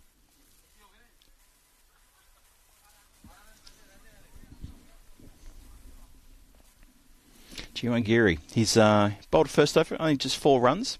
He's been very economical. Hasn't picked up a wicket yet. He'll be looking to change that. Well, the batsman's attempted to pull that, and instead it's gone straight through the mid-off area. So his timing not quite right there. That's Memon. Turns over the strike to Tanveer Ahmed. Give him a chance to maybe try and get a few runs here. Oh, that ball got up unexpectedly. Very good defensive play there from Tanveer to turn his head away to make sure that it wasn't going to rise up any higher. He's a bit of a tall fellow, this guy, Tanveer, but that ball did jump up quite nicely. You've probably seen the unpredictable bounce on this pitch. I've been watching it for the last week and a bit and thinking, thank God I'm not playing cricket anymore. Not that I'm a tall person. I can get under most balls. I could probably get under a Yorker if I had to. Bowler in again. Oh, and he's worn one there. Let's hope he's all right. That is us on Memo again. He's in the wars. He's going to be wearing a few marks by the end of this. 38 for 5. Here in the 7th, getting through the 7th over, a couple more balls to come. Hassan Memon, he's only on 3. He's faced 10 deliveries, but he did take a bit of a knock before. Oh, the camera's gone a bit blue there. Swing and a miss. Just too good. G1 Geary, just a bit too good there, a bit too much pace. Very economical stuff here. In fact, the whole of the Super Giants, I think they bowled exceptionally well tonight. They hold their catches really well. We saw Samad take a very good catch on the boundary line. And that's been swatted out towards the fielder who can't quite get there. That's the Samad, the guy I was just talking about. He had a lot of work to do to try to catch that one. He couldn't. To catch it, in other words, just to stop it. Catch it like a bus. And it's gone past him over the boundary line, 4 runs. So, G1 Geary, he gets hit for 4 in the last ball of his second over. And puts him into double digits. He's got none for 11 from 2. Score goes to 42 for 5. 7 overs gone.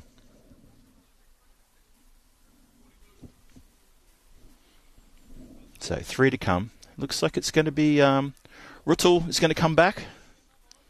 Bowl his second. See if he can... I don't know if I'm going to tell him to try to replicate what his previous over did, but maybe he might add to the W column. He'd be looking to do that. Bowled very well to get those 3 wickets in the previous over. He caught down the ground and then 2 bowled, knocking over the pegs. Bowler in. And batsman declined to run on that. Just fended away on the onside, just behind where the bowler's standing. Interesting stance. And where does it hit him? Just top of the thigh. It looked like to me. He'll be having a little mark there. So he's gone for the slice, and that's going to bounce away for 4 runs. Just flung everything at it. The kitchen sink, the laundry sink, lock, stock, the lot. It's connected, and it has gone away for 4. Tanvir Ahmed gets into the runs. Up to 11 now from 6. And suddenly, Rutul Chowdhury, he's been hit for a 4. Well, if he can get a couple of wickets here, he'll get his revenge. But he's already got 3, so that's probably enough for him, don't you think? John Gray, 3 supersonic overs to get a point. Yeah, pretty unlikely, isn't it? Now we're basically halfway through this over. So 85 off 16. That's going to change to 84 off 15. All I know is they need a lot of runs off not many deliveries.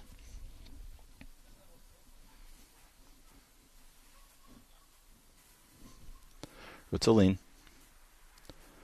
It's a full delivery, past the swinging blade, dot ball. And as you were saying, T10, dot ball's a good ball. And this game just petering out ever so slightly.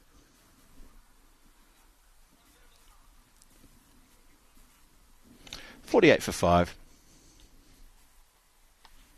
And he's hit the stumps. He's got another wicket. So Rutul Chowdhury, his style of bowling around the wicket like that obviously pays dividends for him. He's pretty dead on with his line. Have a look at this. Well, you miss, I hit.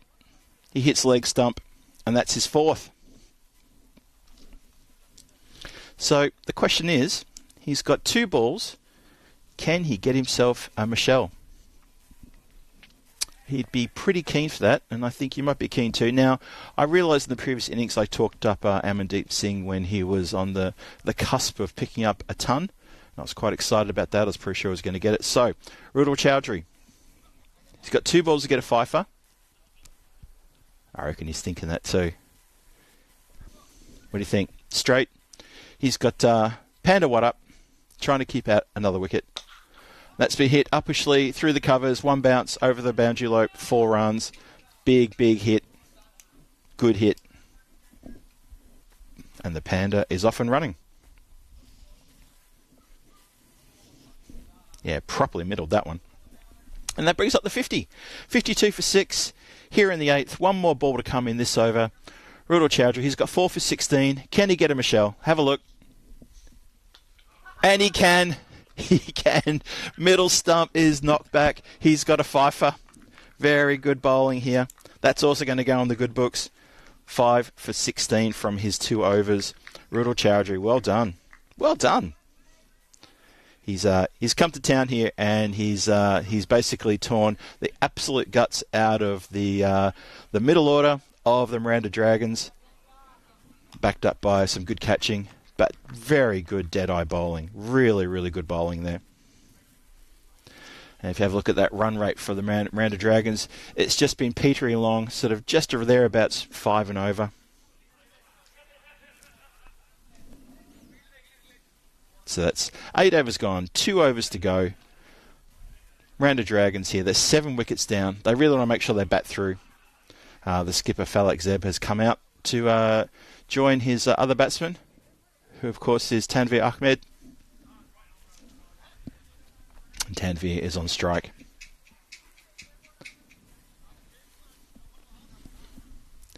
Looks like it's Nilesh Suryawanshi. I think it's his first bowl for the night. I don't remember calling him in the previous game. Wasn't needed. And Nilesh starts with a dot ball. Very keen. Tanveer Ahmed sort of coming out of his crease a little bit, moving a bit to leg side. You see that little movement there? He steps away and he can't connect. I think this moving around the crease can work sometimes, but I think you need to be a batsman who's got your eye in for that sort of thing. I don't know if you're trying to knock off trying to upset the bowler's rhythm or trying to get yourself in a good position, but yeah, if you're swinging and missing and your sort of feet are moving like that, yeah, I'm pretty sure that's a disconnect. Krumi in the chat. That's right, another one for me. It is. I've written that one down. Rudal Chowdhury. I'm going to have to write that one up as well. Very good performance by him, getting a fifer. So, Suryawanshi in again. Bends the back. He's gone aerial. And that is going to carry. And it hit something. I hope it wasn't a car. You heard the bang come through the mic there, I think. And he's being taken for 6. Big hit from Tanveer Ahmed. He flies along to 17 off 9 balls. Zeb hasn't faced a ball yet. Score goes to 58 for 7. We're halfway through the 9th. 9 balls to come in this innings. That's a slower delivery. I could tell from this angle that he really slowed that down on the rolling arm over, and he's missed the pegs. Not by much though. Steve McVeigh's off. Cheers, Steve. Thanks for joining us tonight. Good to see you again as always.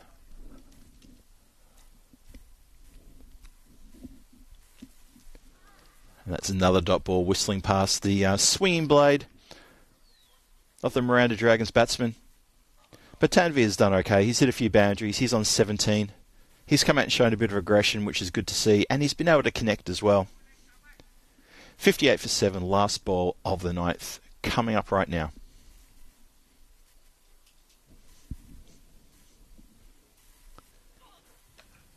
Always lucky got an edge on that. That was going straight for the stumps. The third man comes into play. A little bit of a fumble at his feet, but just the one run. The ball chases the batsman. Funny enough, has to take a bit of evasive action, and that ends the over. Nilesh Suryawanshi goes for 7, and that's the end of the 9th. And have a look there at those bowling figures. Well, Rudal Chowdhury, 5 for 16. Good economy as well. But let's talk about the fifer. Really well done. Actually, Samad, he's picked up 2 wickets as well. He bowled very well. And he took a catch on the boundary line that gave Chowdhury one of those wickets. So those two have worked well together. In fact, the whole team has worked well together. I've been very impressed with the Super Giants. They have done exceptionally well here today. It's all one-way traffic for them. But no matter what happens, you still got to start strong, work strong, and finish strong. And they've done exactly that. They're looking a proper threat for the Super 5 now. I'm really impressed with the way they're working out. It's Pratap now coming into bowl. That's been tucked around the corner. The man at third man flies in the throw. So Tanveer Ahmed gets to 18. And finally, Falak Zeb finally gets to face a ball. I feel he's been out there for about 9 or 10 deliveries. He hasn't had a chance to get on strike. He's on strike now, though. He tries to play a bit of a drive. Just succeeds in hitting the pads. And if they're awake, they'll get a, yep, they were. And they scamper through for an overthrow. Super Giants probably need to try to get on top of that sort of thing. Just a little bit sloppy there in the field. Against the big boys, they want to make sure they don't do that. So 4 more balls to come in this over and in this match. pushes that through a bit quicker. And that ball went so quickly through that I think the shot was played when the keeper had the ball in his hands. Much, much quicker delivery there by Surya.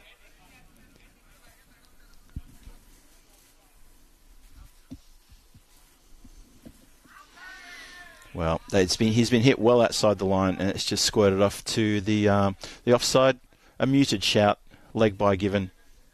Don't think there was any danger there. The only danger he had really was it just cannoning from his thigh into the stumps. Didn't happen though.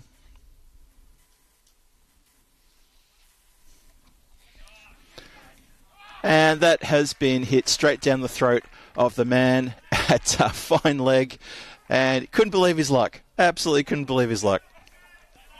Honestly, that was. I think he had a genuine look of surprise that ball came in. Look at this. Played uppishly by Tanvir, and boom. Thank you. 8th wicket down in the fading innings here of the Miranda Dragons. So Pratap's got a smile on his face because he's managed to get himself into the wickets column as well. So I think that was a little bit unexpected. That's probably why there's a few grins around the ground. So, by my calculation, this should be the last ball of the night. And it's a wicket. The batsman Udin just charges the bowler, goes for it, and comes a cropper completely. And he loses his wickets there all over the ground. And it's handshakes all round for a... you can see... it's so funny. There's a replay, but it cut away just at the time where Falak and Samad just gave each other a bit of a hug. As I was saying to you before, they grew up in the same village in Pakistan, and they grew up in the same street, and they grew up as friends. And this is one of the first times they've seen each other for quite a while. And it's ECN that's been able to be the guilty party who's brought them together to play cricket on the same field. And it's a feel-good story of the night for me. I think that's really cool. Yeah, pats on the back from them. They're a good bunch, having a good laugh with them inside the clubhouse during the break before. So that's that. Thank you for joining us. The Lisbon Supergiants wrap this up with a big, big emphatic win. That's going to boost their net run rate incredibly so, and that's going to be really vital and important when we start to get down to the pointy end of the competition in the first week of June when the Super 5 is played. There's handshakes all round at the ground. The Miranda Giants coming down to congratulate the Supergiants. Have a look at that. Well, it was always going to be a tough chase for Miranda Dragons. We know that their firepower is nowhere near the same calibre of the Supergiants. But, they batted through. They didn't get bowled out. And there's a great innings there from Bilal Tariq. They'll take something from that one. Tanvir Ahmed got amongst it as well. Got into double-digit scores. The only ones who did, aside from extras, they ended up on 63 for 9 from their 10 overs. A few gutsy little efforts there. Hats off, though, to the Lisbon Supergiants. Some really good bowling figures there.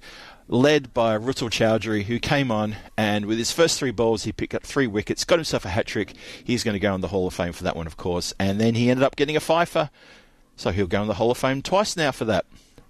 And good support there at the end. Surya Pratap came on in the last over. Couldn't believe his luck when he picked up a wicket, and then the next ball, he picked up another wicket. So he's got himself onto the scoreboard as well in good style.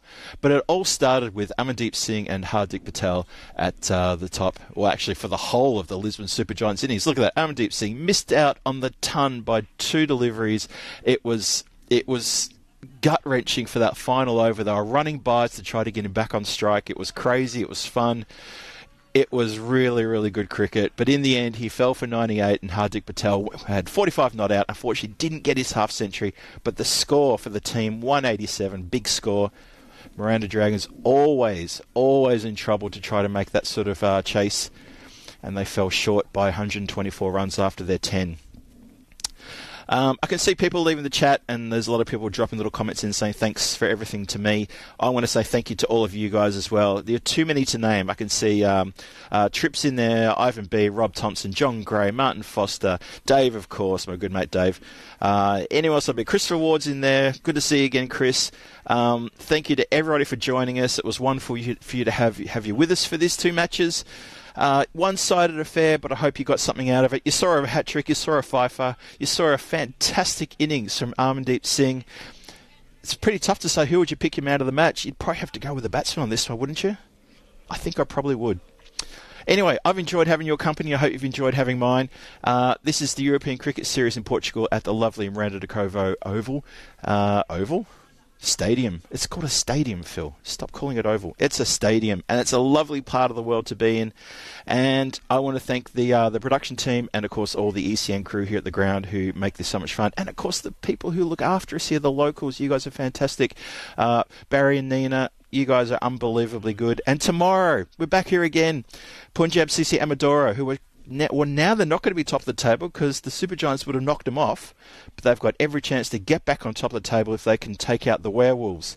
The Werewolves had a really good, had a pretty good night last night. They had 1 win, 1 loss, but I think that loss might knock them out of contention to get into second place. But if they're the best placed third place team in this group versus the Group B, you never know. You just got to keep playing for it, don't you? I can see Robot in the chat, ECN European Cricket Network, saying thanks everyone, good night. Thank you to you two for all your help. Don't forget Estonia tomorrow morning. Kicks off early. Charlie Hunt up there looking after you all. And it's been wonderful being here. But please join me, Phil G, here tomorrow, Wednesday. It's Punjab CC Amadora versus the Werewolves. First match is at 5:30. That's GMT. So please join me here. So on behalf of ECN, you've all been watching the European Cricket Series tonight here in Portugal. I've been Phil G, and you guys have been amazing. I'm going to sign off and say good night. So, good night. See you tomorrow.